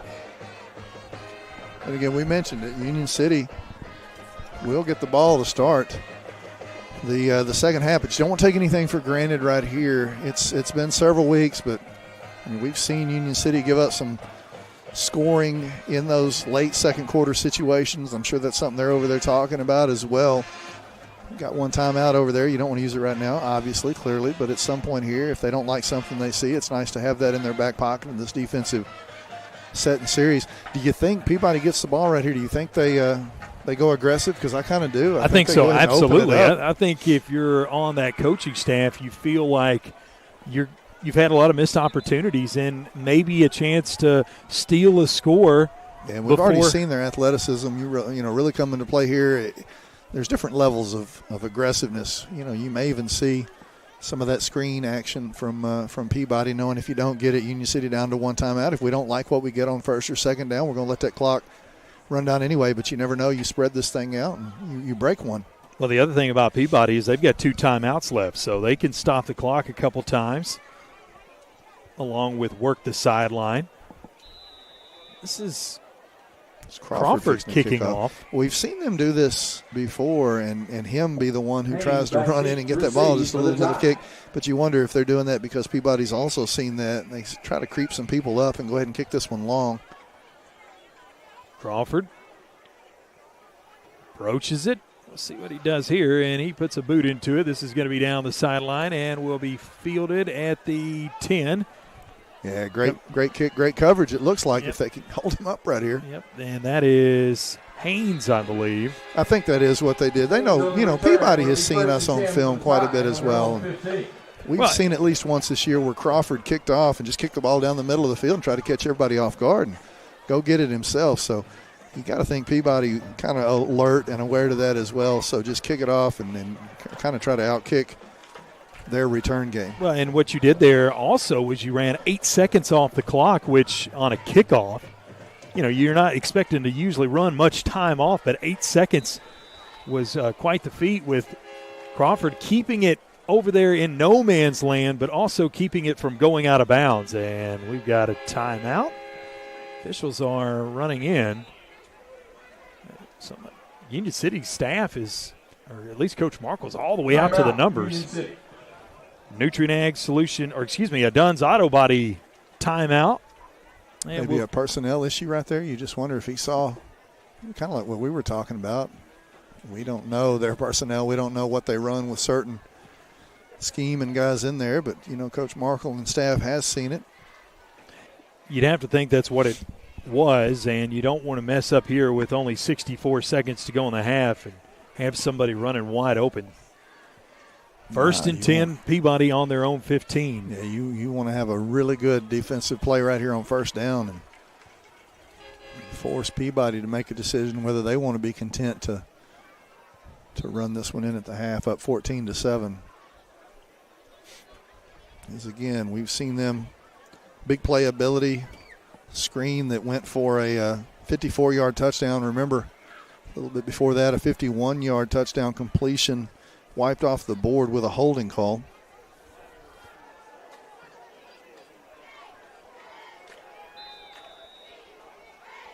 So we get the whistle ready to play, and we're getting back to action as it'll be a throw out here called at the 25 and run out of bounds at the 27. On the reception is Cannon. As Security Bank first down. Peabody gets the first down. 58.6 to go in the second quarter. And a nice throwing catch there by Smith to Cannon. In the gun with three receivers to the near side, one to the far side. Smith drops back and throws it over the head, trying to set up a short receiver screen there to Wilkes. But pressure came and overthrew Wilkes there in the flat. That's kind of what I thought they would do, check it down. Don't give Union City an opportunity to get in there and blitz and get a sack or maybe a strip sack. I'll go with that short game right there. They really opened up a little bit more than I expected on their first play. But I definitely don't think they're sitting on this one-score lead at right before the halftime break either. Second and 10, they'll send Jennings out of the backfield. Smith is going to load up, throw it down the sideline, and Jennings and a jump ball was small, incomplete. Dangerous pass there. Coach Val's sitting over here thinking, man, we told you we trust you in this situation, but throw that one away. And Union City did have great pressure. I thought they were about to get a sack right there and enough to force a 50-50 ball almost, really. I think now that we've seen the defense out there, we can almost all but confirm that is Cohen Wood in 44. Yeah. I'm sorry. I meant to tell you already. I'd gotten some. You got some yeses confirmation by text. Okay. Yeah, several people texted me that is Cohen Wood. I knew there wasn't a 50 out there, and if he was still in his normal number, we would see him out there. So we'll probably see him get another touch or two before the night's over, you think? Woods rushing there from that left side on the defensive side. I think they'll go a little bit safer right here. Yeah. They didn't get – they're going to get a timeout. Zeros on the play clock, but will they allow them to get the timeout? They'll say no, it's a delay game and a 5-yard penalty. I just assume because it seems like at the college or pro level, you see a lot of delays. Oh, no, I meant to call a timeout. Okay, we'll give you the timeout. I'm not a big fan of that either. When they say, hey, you've got a timeout, do you want to call it to avoid the penalty? No, the penalty's already happened, brother. That's what I said. You got to call it, 2 or 3 seconds in? Absolutely. 14-7 our score, 48 seconds to go in the half. It's now 3rd and 15 for the Tide. As the give will go to Jennings. Jennings near side, and he's going to cross the 30 and get taken down near the 35. And there's where that delay really hurts them. That probably would have been first down yardage. Buckley's not taking it. Small, Crawford, a bunch of guys over there for Union City helping make that stop. And Union City cannot stop this clock. They don't have any timeouts left, if you're asking why they hadn't called timeout. So on 4th and 4, Peabody doesn't have to snap this. Smith under center. He's just doing a hard count. There's no reason for Peabody to snap it. Right. And they're not going to. They're going to go to the locker room. It was what? 4th and 3-ish. So if you get you get them to jump. Let's take that first down and see what you want to play with. And that's exactly how the half ends. 14-7. Peabody with a 1-score lead as we move into our halftime report. When we come back, we'll give you first half stats and analysis here for the Herman Jenkins Motors broadcast booth. It's Peabody 14, Union City 7 at the half from Walter Kilser Stadium in Trenton, Tennessee. And you're listening to it all right here on Froggy 99.3 and RadioNWTN.com. Good foundation. At Allen Searcy Builder Contractors, they know that it's the essential part of having a successful project, but it's also an important element in each relationship with their clients. Understanding and protecting the interests of each business they serve is why Allen Searcy continues to be the source for major commercial projects in our area for over 40 years. Allen Searcy Builder Contractors can help you with your project from concept and design all the way to construction. Call 885-7633 or go to allensearcy.com.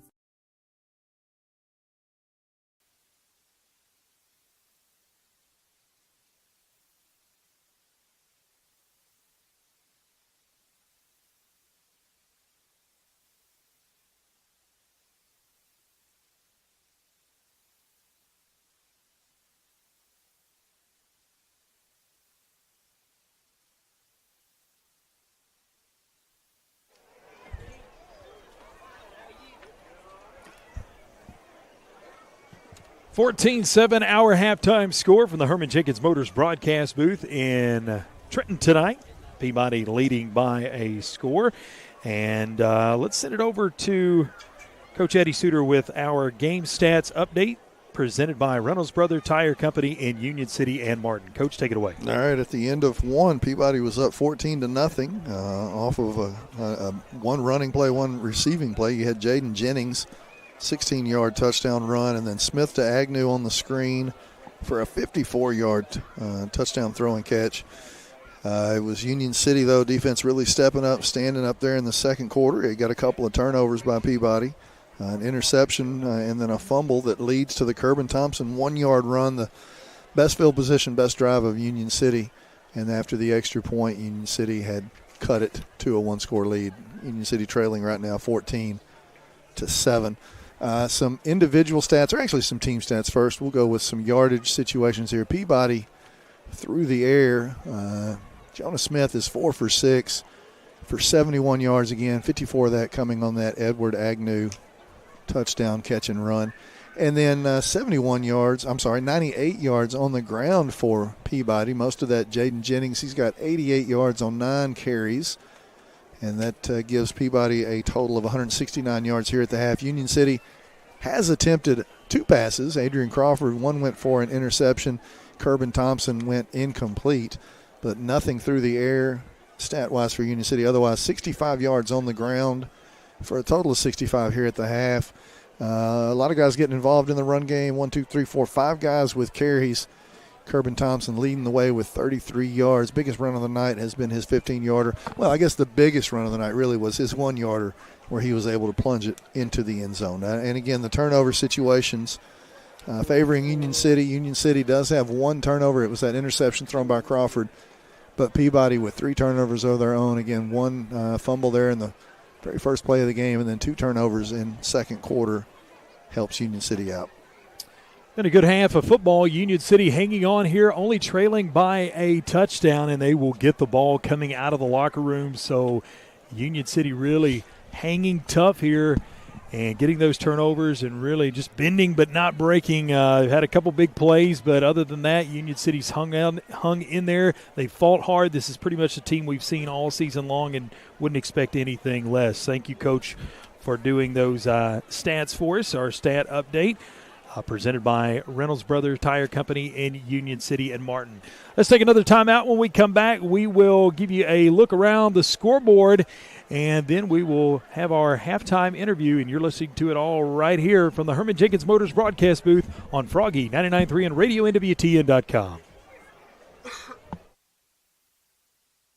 A leaky roof, missing shingles, or maybe it's time for a total roof replacement. No matter what your roofing needs, KB with ARS Roofing has you covered. From repairs and cleaning to full roof replacements and preservation, ARS Roofing is your trusted local expert, serving all of West Tennessee and Western Kentucky. Protect your biggest investment, your home, with the quality and care you deserve. Call ARS Roofing today at 731-636-9700 and schedule a free quote. ARS Roofing, making roofs look great again. Celebrating 45 years in business, E&H Refrigeration is your trained comfort specialist. We are Northwest Tennessee's heating and cooling experts with locations in Martin and Paris. If you're in need of a new Trane HVAC system, we have you covered. Give E&H Refrigeration a call today in Martin at 731-587-9675 or in Paris at 731-407-9121. Let us bring you comfort you deserve with the quality you count on. E&H Refrigeration, your Trane dealer. At Orr Investment Management, we believe everyone deserves a clear path to their goals. Jamie Orr and his team have offered personalized securities and advisory services tailored to your unique needs for nearly 20 years. Take the necessary steps to secure your financial future today. Visit Orr Investment Management at 1208 Edward Street in Union City or 849 Volunteer Drive in Paris. Your future is our focus. Securities and advisory services offered through LBL Financial, a registered investment advisor, member FINRA SIPC. At Reynolds Brothers Tire Company in Union City and Martin, they carry Cooper, Michelin, and Goodyear tires. They carry all major brands and many private brands too. They even go the extra mile for their customers with a service package that includes road hazard, free fixed flats, and lifetime balancing. Reynolds Brothers, nobody beats their customer service. Reynolds Brothers Tire Company, 400 East Church Street in Union City and 505 North Lindell Street in Martin. When you're on the hunt for the perfect vehicle, what are the things you're looking for? Is it brand, features, color, size, or something else? The good thing is Herman Jenkins Motors can help you find that vehicle that checks all the boxes for you. With multiple brands to choose from, such as Chevrolet and GMC, their staff will work hand in hand with you to make the car buying process as easy as possible. And their service department will take good care of your car after the purchase. Visit them today in Union City or online at hermanjenkins.com. Looking sharp has never been easier. 5 Seasons Men's Shop in Union City and Martin has all the brand names he wants. Suits, jackets, sportswear, shoes, and the right accessories. Getting married or going to the prom? 5 Seasons Men's Shop has formal wear that fits perfectly. And with your purchase, 5 Seasons will wrap your gift for free. That's 5 Seasons Men's Shop in Union City and Martin with their friendly one-on-one service from true professionals. You'll walk in a man and walk out the man.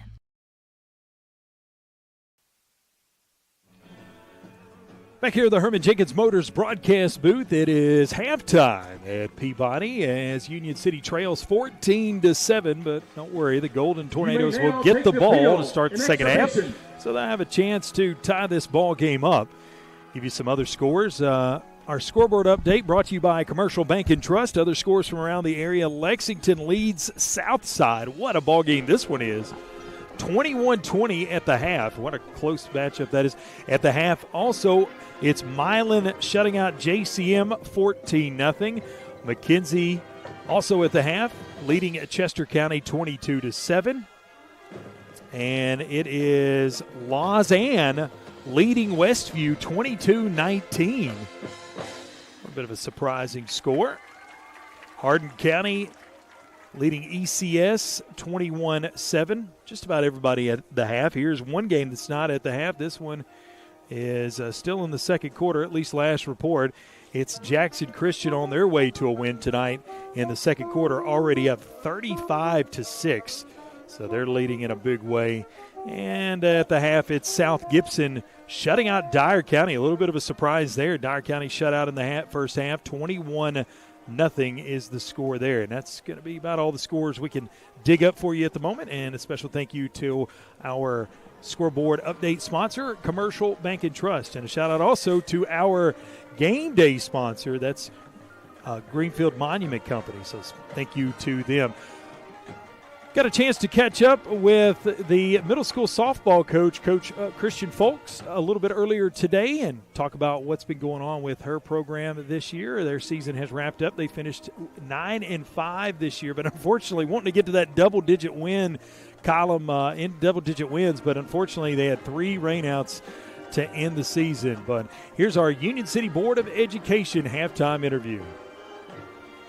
The Tornado halftime interview presented by Union City Board of Education, where we highlight great things happening at Union City schools. And today we're joined by Union City Middle School head softball coach Christian Folks. Thanks for joining us today, Coach, and welcome. I'm great. Thank you for having me. Let's talk about this year's team a little bit. I know you had a very, I guess you'd call it an older group. It looks like you had 11 eighth graders, so a lot of participants on this year's team. I know one person's really excited about that's a high school, getting some new players and moving up over the next couple of years. But talk about this year's team. Yeah, so like you said, we had 11 eighth graders. Out of those 11, only four of them started for me last year. So developmentally, we were a very young group of girls. The number 11 just sticks out, and it's great, especially for our high school program coming in. Out of those, all of those girls tried out for me their sixth grade year, and I would say they were probably about all on the same skill level. So I knew coming in that we were going to have a pretty fairly large group. They all stuck with me throughout their whole 3 years of their middle school career, so I was excited to see that. Out of those girls, we had Kennedy Shields, who played second for us coming in. She didn't start for me the previous year, started for me every game at second base, and she did fairly well in that position. We had Tinley Durham, who was playing right field for us some. She did some deep hand. She just played in kind of left field some for us, just filling those needs. Did an excellent job coming in deep hand as a slapper also. That was great. We had Keaton Hall, who wasn't with us last year, but hit great offensively for us this year, and she handled it very well at first base. And then I have who I called my Fab Fours, and that was Sadie Gregg, Amanda McPherson, Ella Grace Howe, and Ariana Huff, who were all my returning starters and key players in our success this season, each individually producing big numbers for us, offensively and defensively. And then I also had four more girls who were, I can't really brag enough on these four girls. Each are great teammates. They're great individuals to have, just as a player and as a teammate. And those are Ava Wisniewski, Gabby Barner, Ella Jean Hayes, and Ashlyn Busby. Those girls might not have got the minutes that they were hoping for, but they were definitely key players behind the scenes. Some of them were some of our courtesy runners. I called some of them up just to come in and hit for us as a sub. And like I said, their spirits were always high, and they were just great teammates all around, always had a positive attitude. And those are my 11 eighth graders. We're excited to see, who comes out for us in high school, and hopefully we can keep development in these girls by their senior year. So, yeah. Now, obviously, you're the head coach, but there's some folks around you. Nobody ever does it alone. Who helped you with this year's team? Yes, so Coach C.V. Gossett, who is our high school head coach, he kind of helped out a little bit this year on my assistant staff, drove the bus for us, super thankful for him. We also have Macy Cox, who is on the high school staff as well. She helped out this year, and Lauren Hall, who is my assistant as well. I want to give you an opportunity here. Obviously, everybody watches the high school team. They follow the high school team a lot closer. But when you start to see these middle school programs pop up for other sports, that's the feeder program for the high school. How important is that foundation that you guys are starting here to get these girls ready for the high school level? Absolutely. So the first thing that we like to talk about or to hit on when we start our practices in the summer is just that positive attitude and effort. You can't do anything without those two things. And then we start to get into more of a developmental skill level there, whether it's learning how to throw the ball the correct way, learning how to hit the ball the correct way. And so that way, by the time that we've had them for the 3 years that they were in middle school, now they're ready to start learning more about the game itself. We're not starting all over on how to throw a ball or how to catch a ball or how to even hit the ball. When they get to that high school level, they should know all of those things, and we can start working on more techniques in that sense, more play running and all that good thing. Well, Coach, I know you wanted to hit 10 wins this season. You finished at 9-5.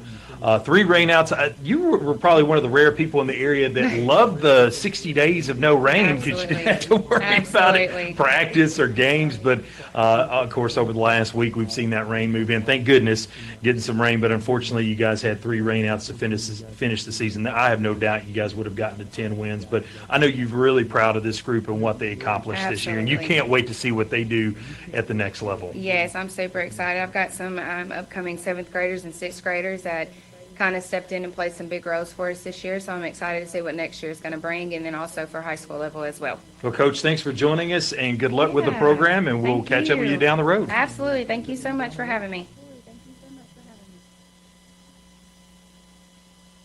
Accidents, Dents, and To take your business to the next level? ATA, your trusted tax, advisory, and accounting firm, is here to help. From tax planning to client accounting services to advisory and assurance, ATA has you covered. Contact ATA today at 731-885-3661 or visit ATA.net. With locations across Tennessee, Kentucky, Arkansas, and Mississippi, ATA is ready to serve you wherever you are. Choose ATA for all your accounting needs. Let's amplify your business together. A good foundation. At Allen Searcy Builder Contractors, they know that it's the essential part of having a successful project, but it's also an important element in each relationship with their clients. Understanding and protecting the interests of each business they serve is why Allen Searcy continues to be the source for major commercial projects in our area for over 40 years. Allen Searcy Builder Contractors can help you with your project from concept and design all the way to construction. Call 885-7633 or go to allensearcy.com. accidents, dents, and dings happen. And when they do, bring your vehicle to Dunn's Auto Body, proudly serving the area since 1963. Our family-owned business provides top-quality repairs you can trust. Our technicians are ready to restore your vehicle to its best. We are open Monday through Friday from 8 to 4. Come see us at 1318 Stad Avenue or call us for a quote at 731-885-0535. Dunn's Auto Body. Get it done and get it done right. Your business is unique, so protecting it should be tailor-made. Unlike those one-size-fits-all nationwide security companies, First Response Security Services offers custom solutions tailored to your organization's needs. We even work around any stipulation you have. First Response actually sends real people to support you. You're not just a number in a database. You get the personal touch and real local support whenever you need it. Serving Northwest Tennessee for 15 years. Call us today. Northwest Tennessee and Western Kentucky, it's time for a career change, and we know the perfect place for you. Tyson Foods in Obion County. Tyson Foods is hiring, and it's easy to apply. Just stop by and see the friendly staff at the Tyson Foods Hiring Center in Union City. Tyson is currently hiring for general production and many other positions, and they are looking to fill all shifts. Come see the team at the Tyson Hiring Center, located off Reelfoot Avenue in Union City. The Hiring Center is open Monday through Friday from 8 to 5. Come be a part of the Tyson team. Tyson Foods is an equal opportunity employer, including disability and veterans. For decades, Commercial Bank and Trust Company has been the bedrock of our community. When it comes to doing business, we have perfected the art. I'm Greg Dozier, and I'm proud to be part of a community bank that prioritizes its customers above all else. To us, you're not just a number, you're family. At Commercial Bank, we promise an experience that leaves you smiling and fully satisfied. Your financial well-being is our top priority, because when it comes to banking, your choice matters. Choose Commercial Bank and Trust Company today. Member FDIC, Equal Housing Lender.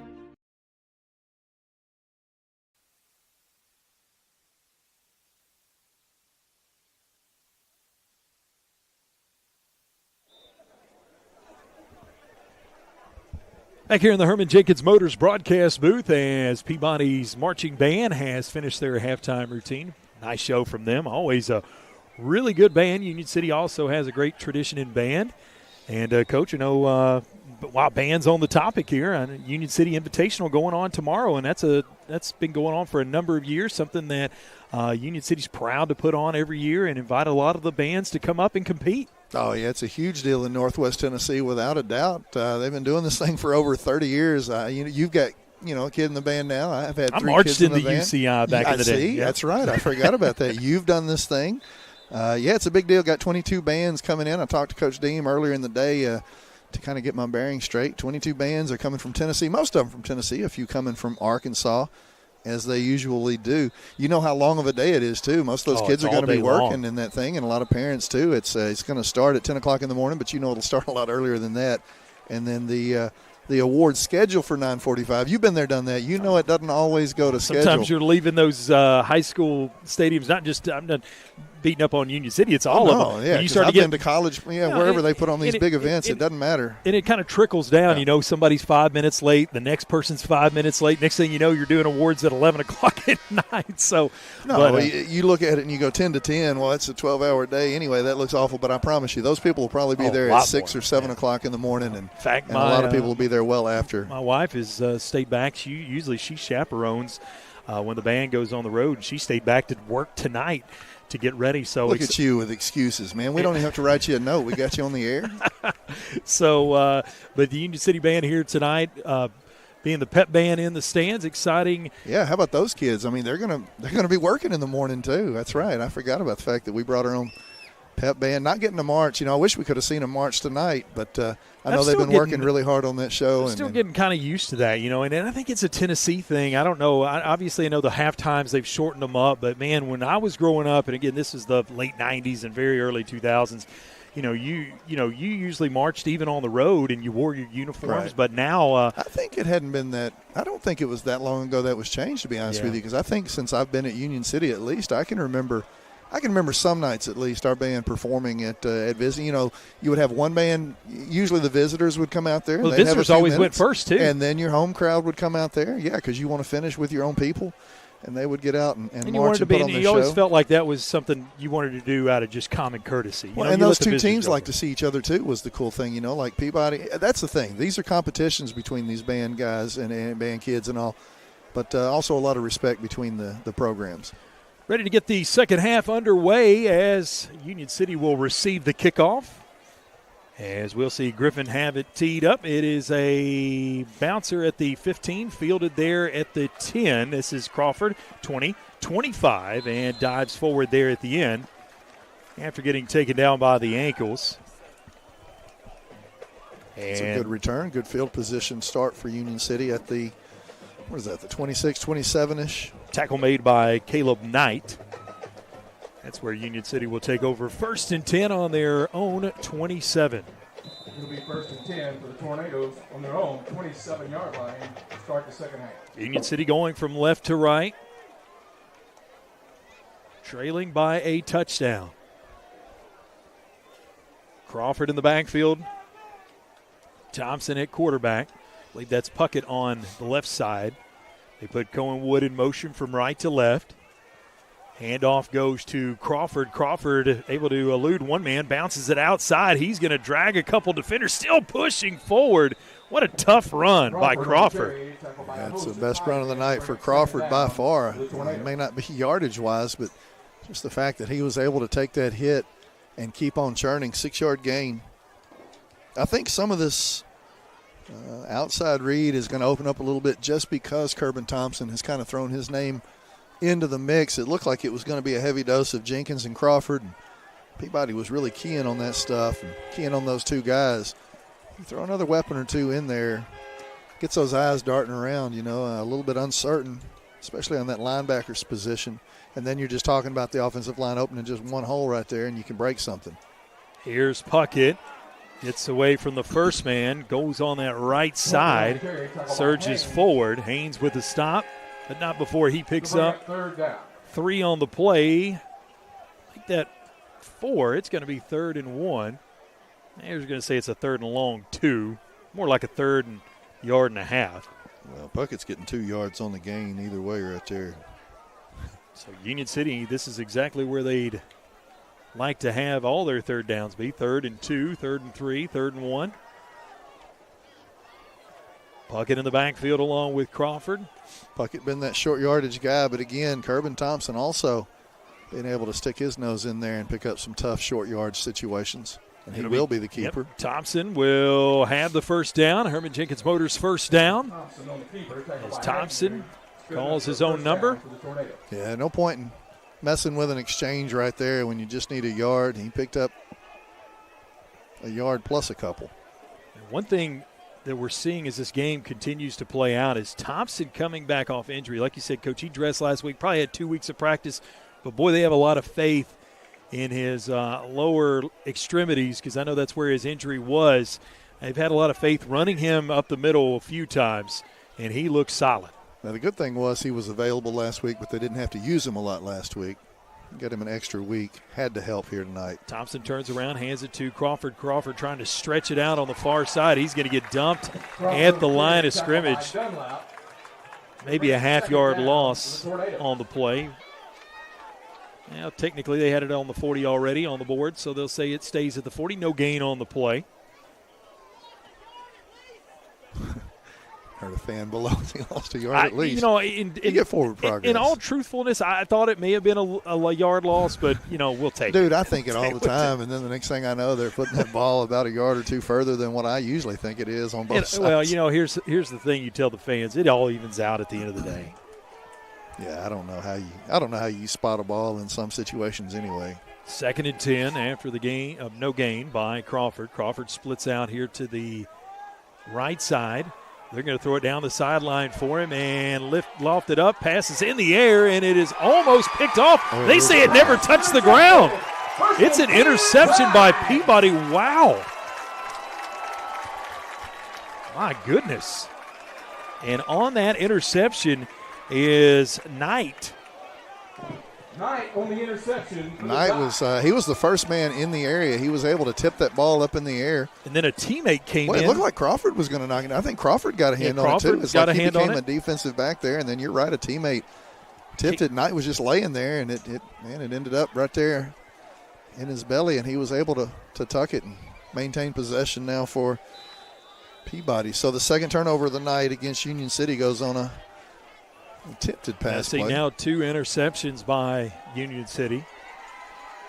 14-7, Peabody with the lead, and now the football. And a little wildcat here is, I believe that's Haynes at quarterback. 40, 45, 50, down the sideline. 30, 35, now cuts it back inside. 20, 10, 5, 4, 3, 2, 1, into the end zone. Touchdown, Peabody. And that is Jamarcus Haynes, who took the snap at quarterback and took it the distance. You had to look back at the yard markers to see what that pickup was. That's a 64-yarder. It was going to go, looked like it was going to go for quite a distance either way it goes. Griffin in to attempt the extra point. Haynes able, though, to cut that thing back a couple of times and put that in the end zone. Griffin to attempt the extra point to put Peabody back up 2 scores, and the kick is up, and the kick is good. The kick is good. You score, Peabody. Now Peabody extends that lead 21-7. Union City got the ball out of the locker room, but an interception and one play later on offense. And we talk about a bizarre turn of events, Coach. You see a tipped ball, probably tipped by at least 3 players, intercepted. And then on the very next offensive play, you see Haynes take it 64 yards into the end zone. That's got to be a backbreaker for Union City over there on the defensive side, but you've got to keep your head up. It's still a 2-score game with 8:38 to go in the third quarter. Still a lot of time left in this one. Yeah, that's the tough part of it. That's a huge play and a demoralizing play because you go back-to-back, the turnover, the pick, and then immediately after that turnover, a huge run there by the Peabody bunch. But you're absolutely right. You got to keep your mind in it. You just got to go make the next play. I mean, that's all you can do. You're talking about things evening out. You go back and look at the very first play of the game for Peabody was a turnover, a fumble to Union City, and Peabody gets it right back on Union City's first possession of the second half, but they do damage with it immediately with a ground game attack. Griffin will kick it off. Has it teed up at the 40, puts a boot into it, and Crawford will field it at the 5. Come up slowly, 10, 15, 20. Makes a man miss, 25, and then he is met by a host of Tide players. Crawford was kind of slow jogging that thing, but you could see his eyes going left and right. He was just trying to find a hole, find a gap somewhere, and try to bust one. Really good job, I would say, getting to the 25-yard line, though. Well, the thing I like about when he touches the ball is not watching him, but watching the defenders, because they know he is so quick that they're trying to set themselves up to not miss. to not miss and not be embarrassed. It's not so much I'm so trying it's to interesting. Make the hit, I'm making sure I don't miss. On kickoffs and when he catches the ball in the open, it's interesting to see, really more interesting to watch the defensive players than it is to him. I think sometimes the broken play benefits him more than the design run. Those cutbacks that he gets every once in a while. Here's another razzle-dazzle play, then a pitch, then another pitch to Cohen Wood. Yeah, similar to the play that he had earlier. That one, first time he took for about 12 yards and a first down. This time, about 4 to bring up second and give him 6. 4 yards on the gain. Just a new wrinkle, though. Again, another wrinkle there for Union City. We saw that play in the second quarter. We see it again early here, and I do think they need to get a lot of guys involved, so you can't key on Jenkins, who hadn't really touched the ball for quite some time. Well, we saw him come out on a defensive play. He came out and hasn't really been back offensively since then. Back there in the backfield carrying the load has been Thompson, Puckett, and Crawford. Now Crawford will split out here to the near side. Receiver on either side of the formation. Puckett back there with Thompson. Thompson wants to throw. Quick slant caught. And I think that's Skates over there. Pass complete to Skates. It is Skates who catches it for a Herman Jenkins Motors first down. So we've seen Skates with some nice plays here on the season as well. Hey, it all goes back to that Crittenden County game. He caught that long touchdown pass down the sideline. Then last week against Halls, he comes back and goes to the ground and makes a great 28-yard catch. It's got to be riding that confidence a little bit, right? Yeah. Everybody talks Union City doesn't have a passing game. I think they sent Crawford out here just to kind of open up the middle of the field there for Skates. And I'm sure Peabody thought, if anything, they're going to go quick screen here. Nice little slant action. 1st and 10 up to the 38. He'll hand it off, and this is Crawford who lowers the head. On the carry, Gain of 4. Agnew on the stop. For the Tornadoes. And I'll say this, too. I mean, it was a nice, quick, early decision there by Kerbin Thompson and a dart. So maybe not just a wrinkle, but something that we see as a staying point here in the Union City offense. Make that only a gain of 3. It's 2nd and 7. Ball's right almost on the middle part of the field. Not in either hash. More so on the Union City side than anything. 6:25 to go in the third quarter. It's been a quick one as mishandled the snap almost and turns around, hands it to Crawford. And Crawford is going to be dumped backwards. Looks like he's back maybe to the original line of scrimmage. Jennings and Dunlap teamed up to make that tackle. And it's going to be 3rd and 9. Yeah, usually by this time we've talked about Crawford busting a big one, but his biggest gainer of the night has been a 6-yarder. He's got 13 rushing attempts, only 18 yards. Unfortunately, a few of those have gone for negative yardage. You know, that's kind of affecting his net right now. Before the game, had a really cool conversation with their play-by-play broadcaster on our Sports 731 network, and he was telling me, he goes, man, you really like Crawford at the quarterback position. He said he's very dynamic, makes a lot of people miss. I said, well, I don't know if you're going to see him there tonight, and Kerbin Thompson has been the signal caller so far, and Union City will call the Dunn's Auto Body timeout. And with that, we will take the timeout with them as Peabody leads 21-7 with 5:36 to go in the third quarter. And you're listening to it right here from the Herman Jenkins Motors broadcast booth. Custom application, precision ag, plant health products, seed varieties, financing, and more, we have it all. Here at Nutrient Ag Solutions, we're here for every kind of grower and every kind of operation. By providing these innovative tools, we help you be prepared for the ag industry of tomorrow. Contact your local Nutrient Ag Solutions to discover all the ways we can serve you and your operation. Be sure to like and follow us on Facebook at Nutrient Ag Solutions TN-WKY.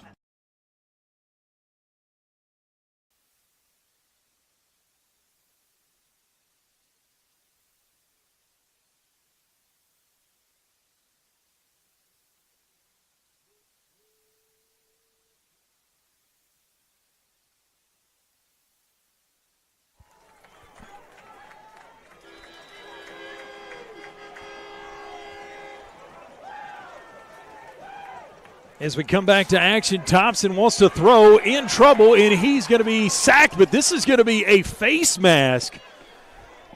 Yeah, you saw that chin tuck right there. Somebody for that Peabody coach got a hand up in that face mask and couldn't let go. He let go, but he'd already pulled down before, so Union City should get a first down here.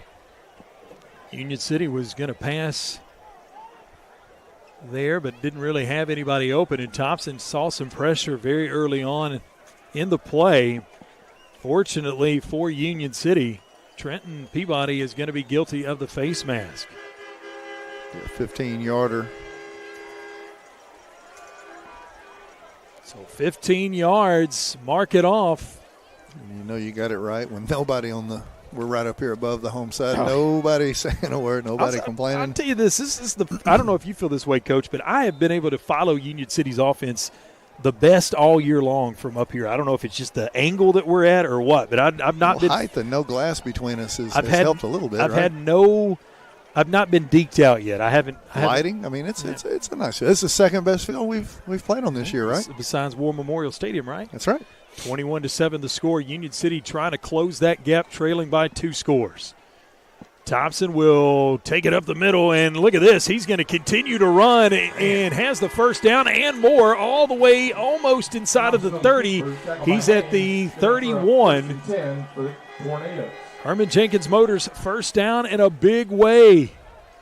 You have to start to wonder if that Peabody defense is starting to get a little tired.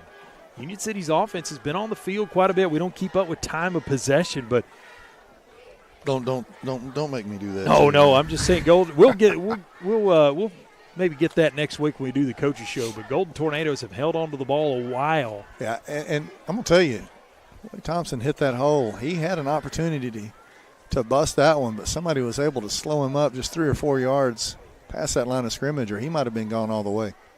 Thompson will hand off to Puckett. Puckett will find Another a little good first bit down run, though. Gains 2 yards on the play, maybe 3. Puckett on the carry, tackled by Torres. It'll bring up second down for the Tornadoes. Torres with the tackle. Yeah, 3-yard gain. Doesn't seem like much, but it keeps Union City on schedule, and that's the name of the game for them. As it is for everybody. I get that, but it's more important for Union City because they just, I'm not saying they're limited, but there's certain things they want to do. They want to do it well, and that's what Union City's kind of been known for. They don't run a lot, but they do it really well. There's certain things they just don't want to have to do.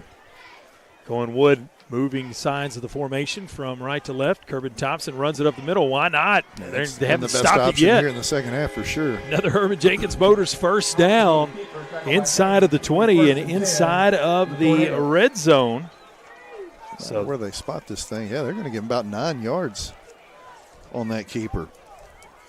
Yep, inside of the 63 yards now rushing for Kerbin Thompson on 11 carries. So 5.5 yards per carry. I mean, take that all night long, right? In the First Response Security Services red zone, Union City goes. I sure would be proud. Actually, probably more like 5.6.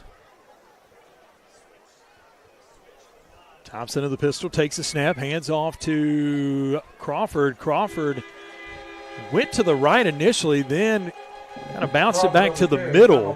Look, the offensive line is doing a better job, but I'm going to say this too. These runners in the second half, it just seemed like in the first half, first contact was enough to take them down, but you've seen a lot more determined running out of the bunch here in the second.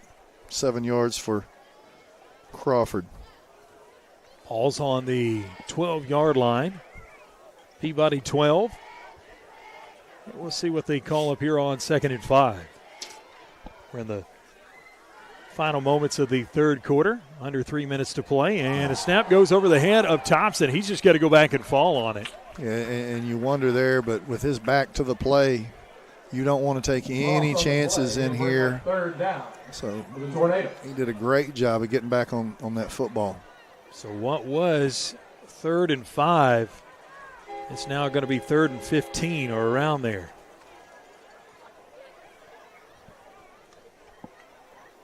Kind of forces you to open the playbook up a little bit, maybe. You were in a situation right there where you were going to go back-to-back runs no matter what you would think. And now I don't think they want to put themselves in a situation where they have to throw on 4th, so they may go to the air here on 3rd down. Oh, my gosh. Here's another snap that pops out of the hands of Thompson, and Thompson's going to be Man, we're talking about pushing back out of field goal range even here on the last couple of plays. Grabbed by the ankles there. Got away initially, but was tripped up enough that he couldn't keep his feet underneath him. That was Knight with the stop, and it's 4th and long. Now 4th and got to be somewhere in the neighborhood of 20. Yeah, they've gone backwards about 18 yards here on the last 2 plays. All right, Tide fans, on your feet. It's 4th down. and 24, and the ball is on the 32. It was in the red zone just a couple plays ago. Now you're back on the 32 after 2 snaps that Thompson had trouble with. He'll stay in the pistol. Snap is right into his hands this time. They'll go to Crawford. Crawford looks like he wants to throw it. He's got Kerbin Thompson again over there. And he's going to get tackled. Just doesn't have enough room to Is it set his it feet. seems like they're setting that up to go back across the grain to Thompson. Well, I think they've got it set up for both. You've got a Okay. guy going down the sidelines, which was Skates, but you also have – he's got options, but I Yeah. think – once he's run himself so far to the sideline, he's kind of taking those options off the board, I maybe? think what maybe the issue is, and it's easier for me to say as a broadcaster than player, but Crawford's letting the defenders get too close to him. And, again, I know you want to try to suck them in and get them away from your other offensive players, but you also have to throw it with enough time to get it away. Yeah. And it's a turnover on downs. It'll go back to Peabody with 1:08 to play here in the third. Well, if I'm playing Madden, I'm going back over to Kerbin Thompson right there. That's the easy play. Here's another play that the quarterback keeps. It comes near side. Haynes on the keeper. Haynes with the keeper. Last time he touched it, he went 64 yards. This time he will not go 64 yards, but he'll go far enough to get the first down all the way up to the 44. Yeah, 10, 11, maybe 12 yards on that one. That was Haynes. Now we will see the return of Smith at quarterback, Jonas Smith. Felt like that was just some special plays they were running with Haynes. I didn't think Haynes had come in at quarterback, and with Smith's return, it pretty much Just that makes sense. wildcat setup. You were alert to it the first time he had it. 62 seconds to go as the handoff goes to Jennings, and my goodness, he pushes the pile, runs a couple guys over. Buckley on the stop for Union City. Jennings on the carry, tackle by Jones. Also, Second down, Christian Jones and Cameron Beeler. All three of those guys to take him down. 4-yard pickup, and he is knocking on the door of 192 yards on 10 carries right now. 35 seconds to play here in the third quarter. Peabody up by 2 scores. Feel like if they can get down and get into the end zone again, it's going to be awful tough with just 1 quarter to play. Union City desperately needs a stop. They need another turnover. Smith hands it off, and it's going to be a short gain here to the near side. Agnew on the carry. Agnew It'll bring up third down. with the rush, and Buckley with the tackle. He'll come up short of the first down by a couple yards. It'll be 3rd and 2, and that'll be the final play of the third quarter. You score, Peabody leads it 21-7 over Union City. We go to the 4th and final quarter here at Walter Kilser Stadium in Trenton, Tennessee, and you're listening to it all right here from the Herman Jenkins Motors broadcast booth on Froggy 99.3 and RadioNWTN.com. Looking for dependable machinery to complete your fleet? Thompson Machinery has what you need. Whether you're buying, leasing, or renting, we've got you covered with new and used CAT equipment and a large inventory at our CAT rental store. Complete your fleet or fill a gap on your job site with our reliable machinery. Find your next machine in our inventory. Call 888-720-1308 or visit a Thompson location near you. Thompson Machinery, your local CAT dealer. Extreme Customs Midtown Motors, located at 903 South 1st Street in Union City, Tennessee, offers a wide range of tires, wheels, leveling kits, lift kits, and accessories. Call 731-885-7373 or visit their website at midtownmotors-tn.com for new inventory. Dustin or Brian can help you find your next ride. Financing is available with approved credit. Extreme Customs Midtown Motors, the best prices around. And back here in the Herman Jenkins Motors broadcast booth as Peabody will there'll be a quarterback keeper up the middle. Smith on the keeper, good enough for squirted through at the end. I thought maybe he had a chance to break it, but tripped up by his ankles. They were just trying to pick up the first down and got a few more, almost a big play. So 1st and 10 down to the Union City 41. Peabody not just trying to get into the end zone, but also trying to eat up some more of that clock.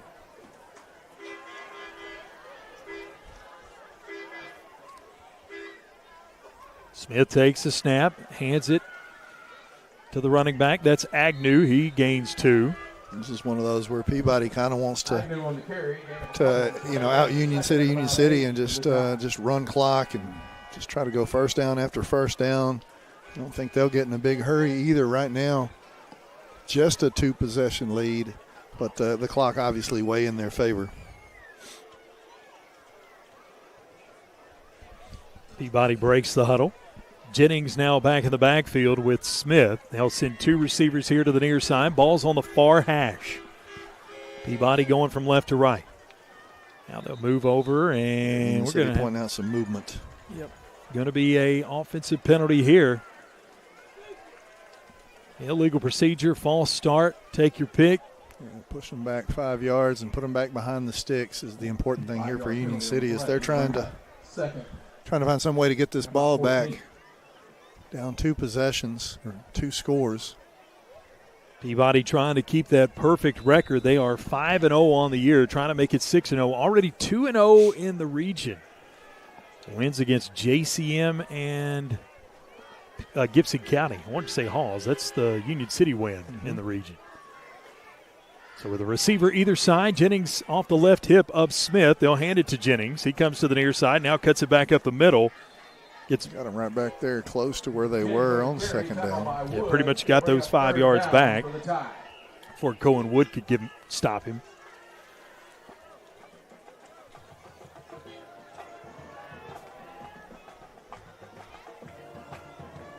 I was talking about the Tennessee game on the radio tomorrow. That airtime is 12:30 for UT and Mississippi State. What a great bunch of games there are tomorrow. Georgia and Alabama are facing off. There's, I'm sure, a few folks locally that care a little bit about that game. 2 receivers come to the near side, 1 to the far side. On 3rd and 8.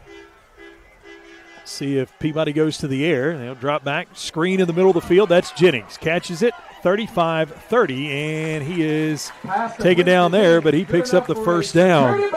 First down. You talk about Jennings, getting him the ball back here behind the line of scrimmage. What about getting him the ball in space and asking guys to try to make a one-on-one tackle against him? You know how tough that is. Yeah, great play call. Tip of the cap to them. Credit where credit's due. Caught it in space and made the rest happen with that big, powerful body he has.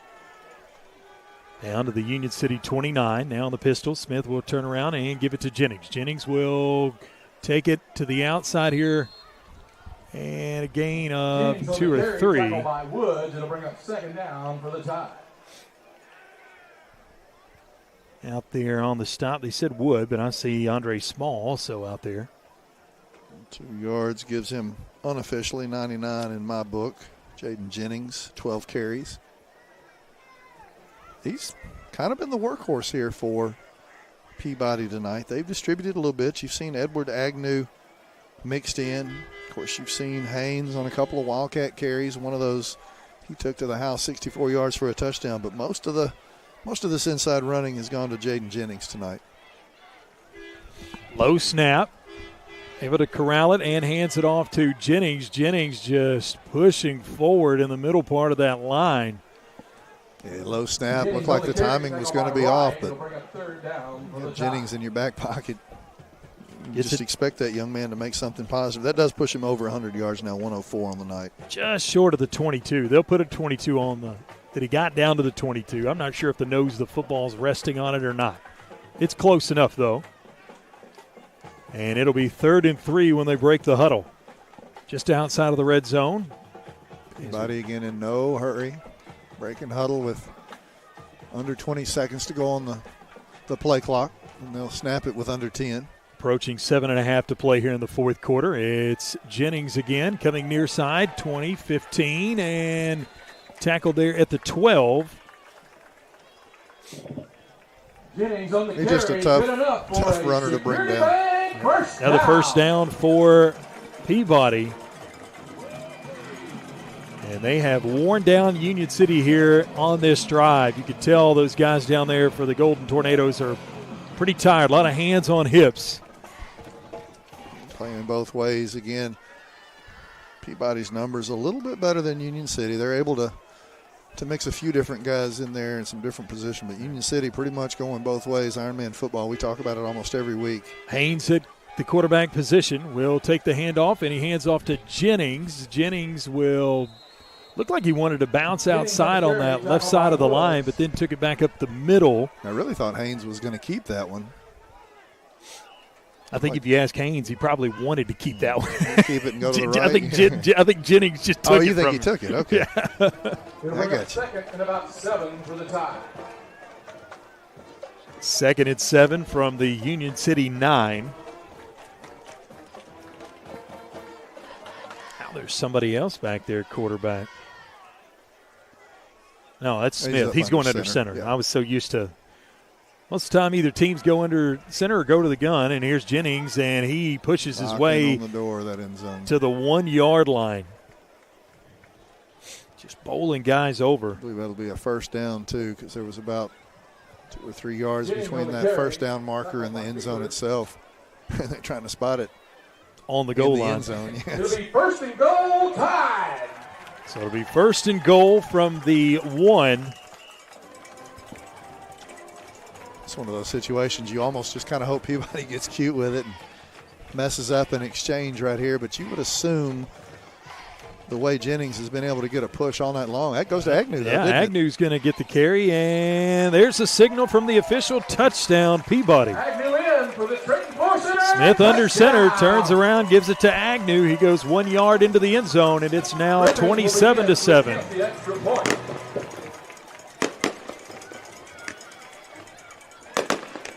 So Agnew follows not only that offensive line, but also followed Jennings in there to pay dirt.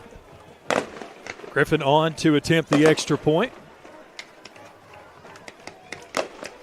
Stay tuned for our post-game show coming up after the completion of this one. Coach Eddie Suter will go down on the field and talk to head coach Nick Markle.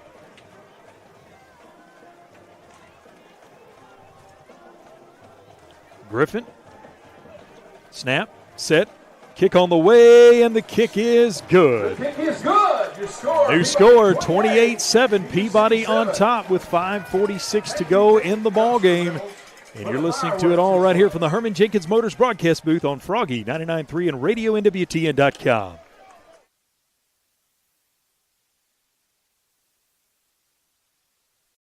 There's a special feeling you get when you get to the football stadium in a small town on Friday night. It's a feeling of pride in your team, a love for your community. A lot of community pride rests on its athletic teams. In Union City, we feel that pride in our teams, our schools, and in our people. Join us. Be part of what makes this a great place to live. A tradition of excellence in academics and athletics from the city of Union City.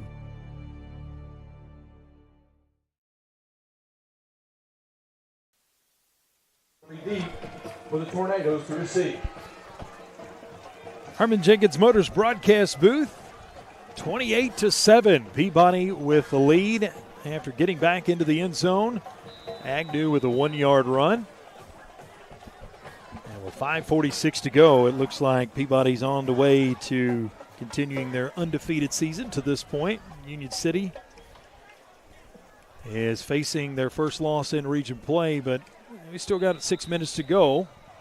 As Puckett fair catches the kickoff over there on the far side. 1st and 10 for the Tornadoes. Yeah, you kind of think Union City going to have to go to the air again here this last 45. And, of course, again, we have seen them be able to get some big plays on the edge, but Peabody really hadn't allowed any of that here tonight. It's been really tough on Union City's running game. Union City will take over 1st and 10 on their own 30.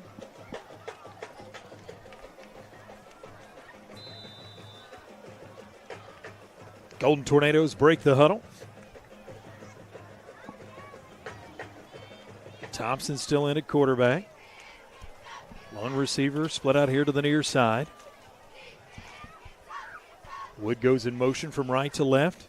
Thompson takes a snap, and he plunges forward for a gain of 5 on 1st down. Gets it up to the 35.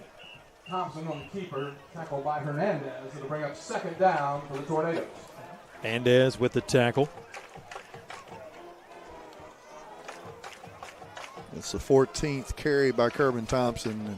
And again, I'm not in any of those coaches' meetings, but I don't think they wanted Thompson to carry it that much tonight. But man, he's been their most productive runner here. It's been a gamer. And it's been all tough runs too. He's not broken any big open runs. It's been between the tackles. Right up the gut, right off the nose. Low snap, able to handle it, and then is put down hard there at the original line of scrimmage, or at the line of scrimmage. Thompson on the keeper, tackled by Torres and Hernandez. It'll bring up third down. So 3rd and 5 after no gain on that run. 4:40 and counting here in the fourth quarter. It won't get any easier for Union City as they have a home date scheduled next week against Milan before getting to the, I don't know what do you call it. It's not the open week, I guess. It'll be fall break for Union City the week after next. Back-to-back home games for Union City. They'll take on Milan, then Gibson County. I will be absent next week, so Coach, you'll have to hold it down. Oh, no, I'll be absent as well. I didn't realize you were missing. Skates almost with an opportunity had right the there. catch. Yeah, he had the slant. It'll bring up fourth down. The slant was open. Just couldn't quite hang on to it. He was going to have some of that yak too, man, because it looked like some open field there in the middle. 4th and 5. Yeah, Toby Suter got a play opening up next weekend. So that's opening night. I can't. Somebody's going to have to do double duty. We'll find out. It'll be a surprise who's on the broadcast next week. Yeah, now I'll have to be down. A surprise for the listeners as well. Huh? I have to be in Lindenwood, just north of St. Louis. City's showing punt formation here. Yep, that's Crawford in there to punt, and he will punt it away. It's a high kick that will land softly at the 35 and stay in bounds at the 33. First and 10 tie. So that's where Peabody will take over 1st and 10, leading 28-7 with 4:01 to play in the fourth quarter. Union City, I think, on that punt situation, obviously kind of, say conceding exactly. You still hope your defense can come up here and get you a strip, maybe a scoop and score. Just hasn't been Union City's night. Peabody, I'm not going to say they've done everything right, but they've done most everything right. They've had big plays when they've needed big plays. They've gotten some tough short yardage first down situations when they've needed it. Union City calls the Dunn's Auto Body timeout. We'll take it with them as Peabody leads it here 28-7 with 4:01 to go in the fourth quarter from the Herman Jenkins Motors broadcast booth here on Froggy 99.3 and RadioNWTN.com. Pharmacy, Union City's only locally owned and operated pharmacy, serving our community for over 20 years. For more than just prescriptions, our services include immunizations, wellness consultations, compounding, med syncing, and even mastectomy supplies. We are excited to introduce our newest offering, Kaiser Wellness, powered by pharmacists, with our exclusive line of supplements and vitamins. Shop online at kaiserwellness.com or exclusively at Kaiser Pharmacy. Plus, shop at our boutique, Miles and Bishop, while you wait, or online 24/7. Experience the difference at Kaiser Pharmacy. When you're craving the perfect cut, steaks that sizzle, savory sliced bacon, fresh salmon, juicy pork chops, and the tastiest chicken around, head to the meat shop in Union City. Need dinner and a snap? Grab frozen meals and fresh vegetables too. Always the perfect cut, always friendly service. Located at 1106 South 1st Street in Union City. Come to the meat shop. It's what's for dinner.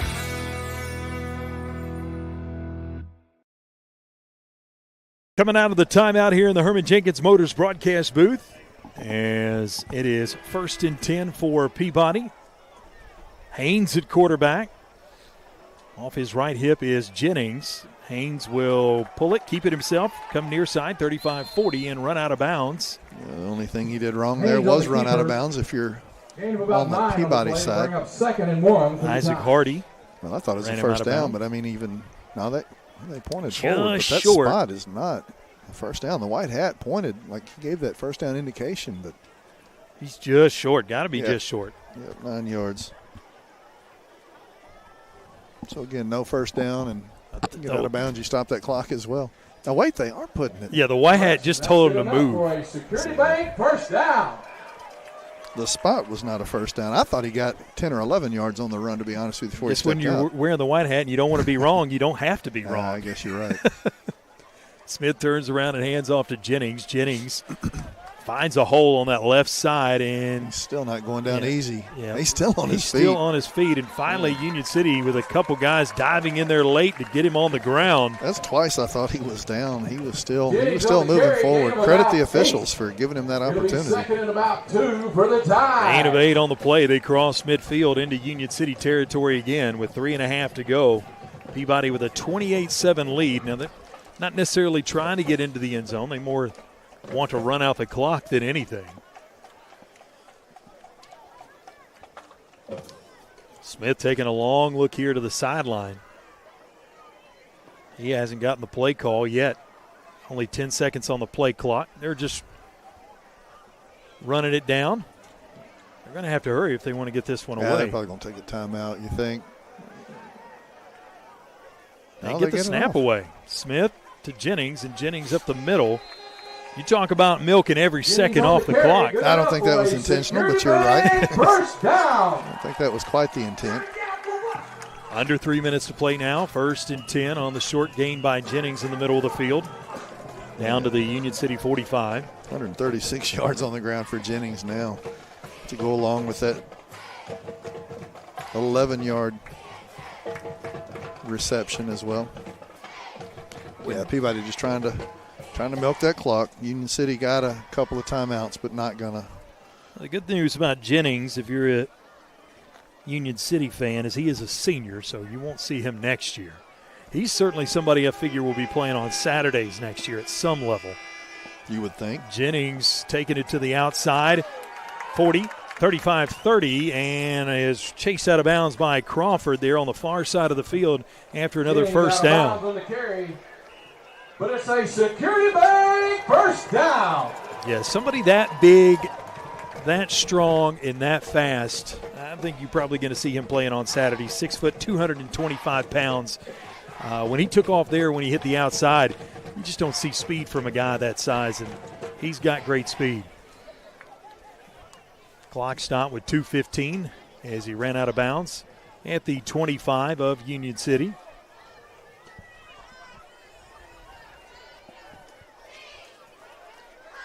Smith in the gun, takes the handoff. Again, Jennings with the run, and he continues to push the pile. Yeah, him and teammates coming in behind, trying to move it forward a little bit. 8 yards, a host of Golden Tornadoes had to bring him down.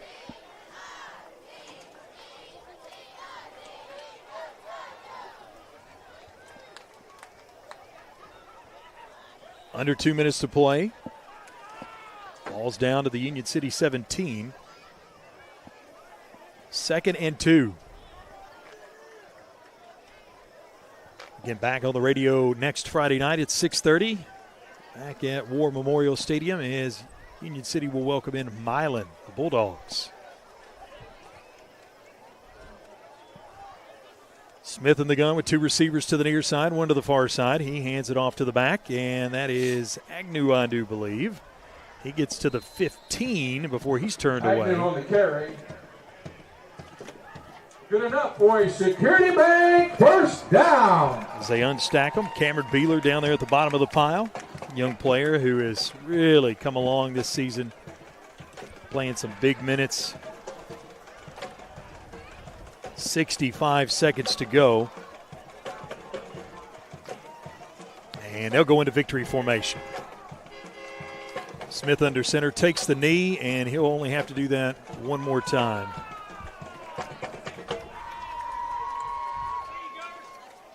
So Peabody, as they get it spotted here.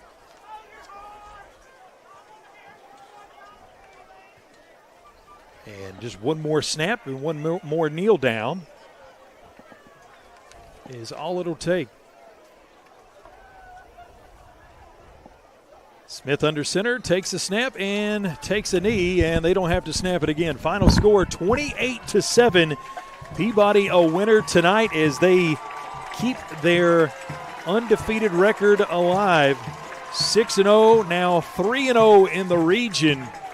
And for Union City, they take their first region loss after picking their first region win up of the season last week. Now 1-1 on the season in the region, and 2-4 Final score, Peabody 28, on the year Union City 7. are the Golden Tornadoes. That's going to wrap things up here on our broadcast as we move into our post-game show.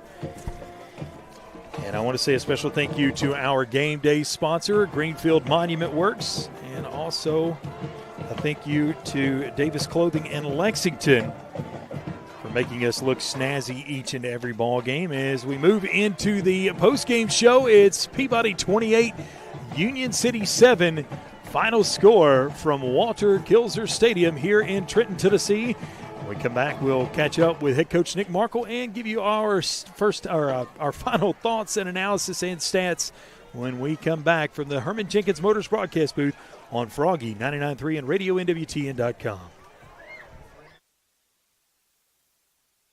A leaky roof, missing shingles, or maybe it's time for a total roof replacement. No matter what your roofing needs, KB with ARS Roofing has you covered. From repairs and cleaning to full roof replacements and preservation, ARS Roofing is your trusted local expert, serving all of West Tennessee and Western Kentucky. Protect your biggest investment, your home, with the quality and care you deserve. Call ARS Roofing today at 731-636-9700 and schedule a free quote. ARS Roofing, making roofs look great again. Celebrating 45 years in business, E&H Refrigeration is your trained comfort specialist. We are Northwest Tennessee's heating and cooling experts with locations in Martin and Paris. If you're in need of a new Trane HVAC system, we have you covered. Give E&H Refrigeration a call today in Martin at 731-587-9675 or in Paris at 731-407-9121. Let us bring you comfort you deserve with the quality you count on. E&H Refrigeration, your Trane dealer. At Jerry Ward Autoplex, we want you to drive home the best vehicle at the best price. And did you know many of our vehicles are factory program vehicles that manufacturer employees drove for a year or less? These are trusted, basically new vehicles at pre-owned prices. We got a great family vehicle, plenty of room, with low miles, still under warranty, at a very affordable price. Like I always said, don't dream it, drive it.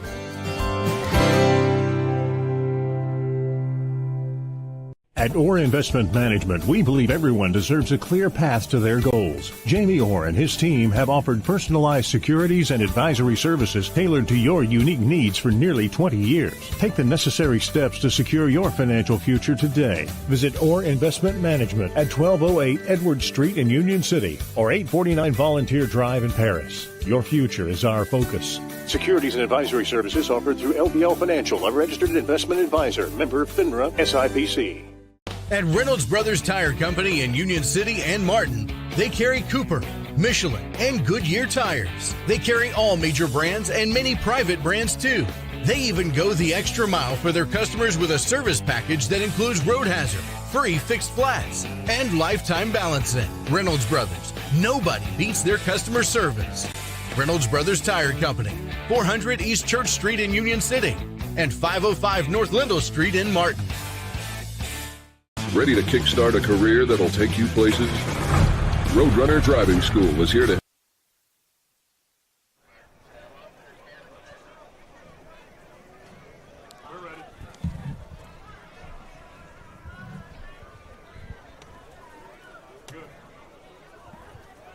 Coach Markle down here to talk about the game a little bit. A really impressive ground game there for Peabody. Jennings is a load to bring down. That's something you had talked about in scouting reports. Yeah, I mean, they got good players. They're well coached. Tough night.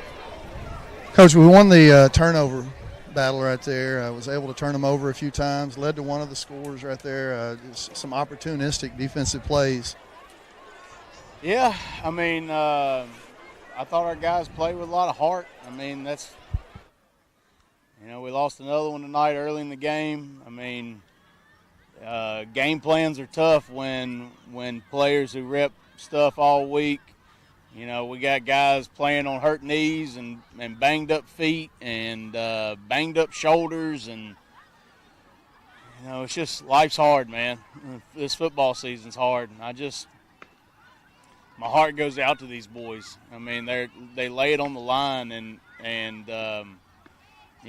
they deserve something good to come their way, and it's just one hurdle after the next every Friday night. But life lessons are taught on the football field, and here we are. And again, we know that the injuries have been tough. It was good to see Kerbin Thompson back out there.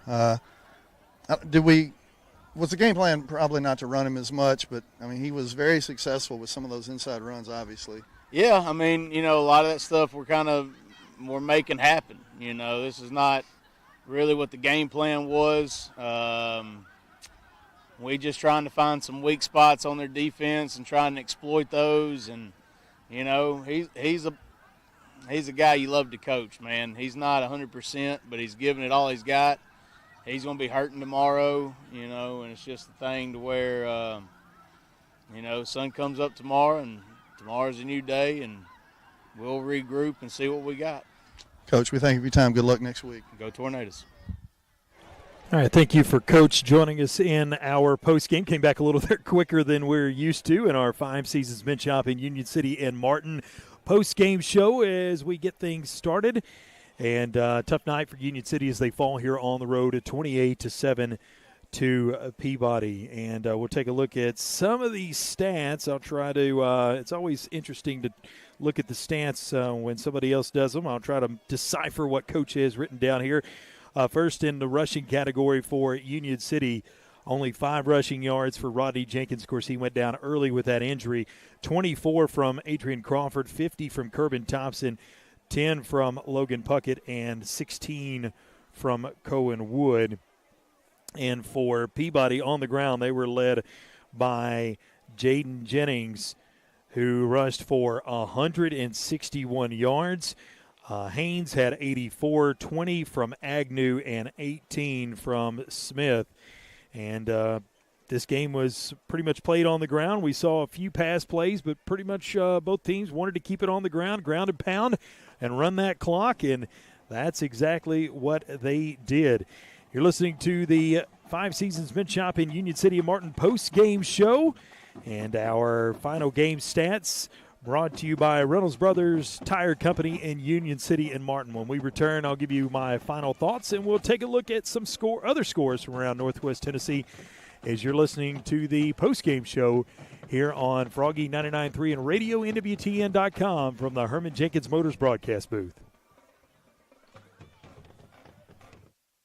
Decades, Commercial Bank and Trust Company has been the bedrock of our community. When it comes to doing business, we have perfected the art. I'm Greg Dozier, and I'm proud to be part of a community bank that prioritizes its customers above all else. To us, you're not just a number, you're family. At Commercial Bank, we promise an experience that leaves you smiling and fully satisfied. Your financial well-being is our top priority, because when it comes to banking, your choice matters. Choose Commercial Bank and Trust Company today. Member FDIC, Equal Housing Lender. Looking sharp has never been easier. 5 Seasons Men's Shop in Union City and Martin has all the brand names he wants. Suits, jackets, sportswear, shoes, and the right accessories. Getting married or going to the prom? 5 Seasons Men's Shop has formal wear that fits perfectly. And with your purchase, 5 Seasons will wrap your gift for free. That's 5 Seasons Men's Shop in Union City and Martin, with their friendly one-on-one service from true professionals. You'll walk in a man and walk out the man.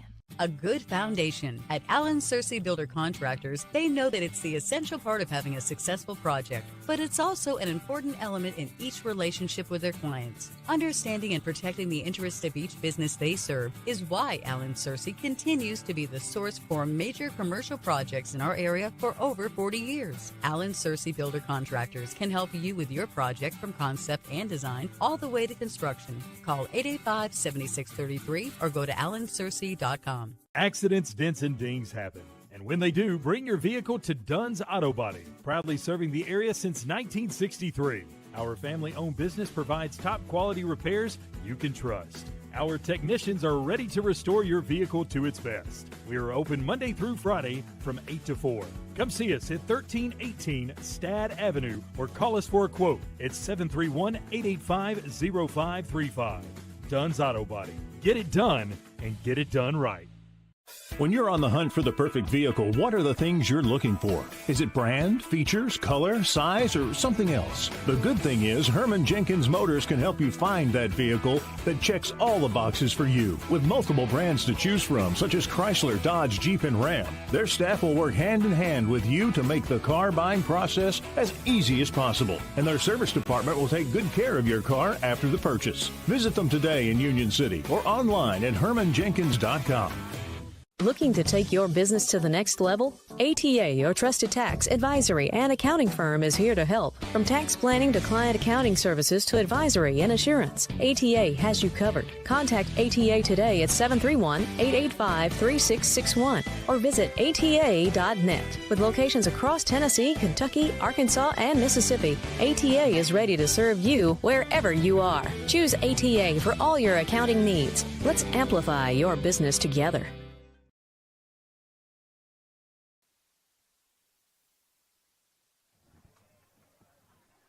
Back here in the Five Seasons Men's Shop in Union City and Martin postgame show in the Herman Jenkins Motors broadcast booth. Our final score, 28-7. Peabody a winner tonight here in Trenton. And I want to give you some of the other scores from around the area. Commercial Bank and Trust scoreboard update. Some other scores from around the area. It looks like Hardin County leads ECS 34-21. Other scores of interest. Westview leads Lausanne going into the fourth quarter 30-27. Lexington extended their lead over Southside earlier. This with 9:39 to play, 28-20. Final score, South Gibson shuts out Dyer County 35-0. And another final from this region, Milan a winner over JCM 21-7. Of course, Milan making the trip to Union City next week. And try to get you a couple more scores before we get out of here. Into the third quarter, McKenzie all over Chester County 41-7. And Covington over Ripley 58-0. And last report, Jackson Christian was dominating Tipton Rosemark 42-13. That's going to wrap things up here, and that for our scoreboard update. Thanks to Commercial Bank and Trust for sponsoring our scoreboard updates all game long. Also want to shout out all of our sponsors of tonight's broadcast, including our game day sponsor, Greenfield Monument Works, Herman Jenkins Motors, Davis Clothing in Lexington, Domino's Pizza, Tyson Foods of Obion County, Roadrunner Driving School, Home Builders Mart, Commercial Bank and Trust, Reynolds Brothers Tire Company in Union City and Martin, Union City Board of Education, Thompson Machinery, American Roofing Soft Wash, ARS Roofing, E&H Refrigeration, Five Seasons Men's Shop in Union City and Martin, Kaiser Pharmacy, Allen Searcy Builders, ATA, Extreme Customs, Midtown Motors, Orr Investment Management, and the City of Union City. Again, final score, Peabody 28, Union City 7. We say goodnight until next Friday night when we're back at War Memorial Stadium when Milan comes to town to take on the Golden Tornadoes. We say goodnight from Trenton tonight, and we'll talk to you next week. There's a special feeling you get when you get to the football stadium in a small town on Friday night. It's a feeling of pride in your team, a love for your community. A lot of community pride rests on its athletic teams. In Union City, we feel that pride in our teams, our schools, and in our people. Join us. Be part of what makes this a great place to live. A tradition of excellence in academics and athletics from the City of Union City. Looking for dependable machinery to complete your fleet? Thompson Machinery has what you need. Whether you're buying, leasing, or renting, we've got you covered with new and used CAT equipment and a large inventory at our CAT rental store. Complete your fleet or fill a gap on your job site with our reliable machinery. Find your next machine in our inventory. Call 888-720-1308 or visit a Thompson location near you. Thompson Machinery, your local CAT dealer. Your business is unique, so protecting it should be tailor-made. Unlike those one-size-fits-all nationwide security companies, First Response Security Services offers custom solutions tailored to your organization's needs. We even work around any stipulation you have. First Response actually sends real people to support you. You're not just a number in a database. You get the personal touch and real local support whenever you need it. Serving Northwest Tennessee for 15 years. Call us today. Northwest Tennessee and Western Kentucky, it's time for a career change, and we know the perfect place for you. Tyson Foods in Obion County. Tyson Foods is hiring, and it's easy to apply. Just stop by and see the friendly staff at the Tyson Foods Hiring Center in Union City. Tyson is currently hiring for general production and many other positions, and they are looking to fill all shifts. Come see the team at the Tyson Hiring Center, located off Reelfoot Avenue in Union City. The Hiring Center is open Monday through Friday from 8 to 5. Come be a part of the Tyson team. Tyson Foods is an equal opportunity employer, including disability and veterans. Extreme Customs Midtown Motors, located at 903 South 1st Street in Union City, Tennessee, offers a wide range of tires, wheels, leveling kits, lift kits, and accessories. Call 731-885-7373 or visit their website at midtownmotors-tn.com for new inventory. Dustin or Brian can help you find your next ride. Financing is available with approved credit. Extreme Customs Midtown Motors, the best prices around. From custom application, precision ag, plant health products, seed varieties, financing, and more, we have it all. Here at Nutrient Ag Solutions, we're here for every kind of grower and every kind of operation. By providing these innovative tools, we help you be prepared for the ag industry of tomorrow. Contact your local Nutrient Ag Solutions to discover all the ways we can serve you and your operation. Be sure to like and follow us on Facebook at Nutrient Ag Solutions TN-WKY.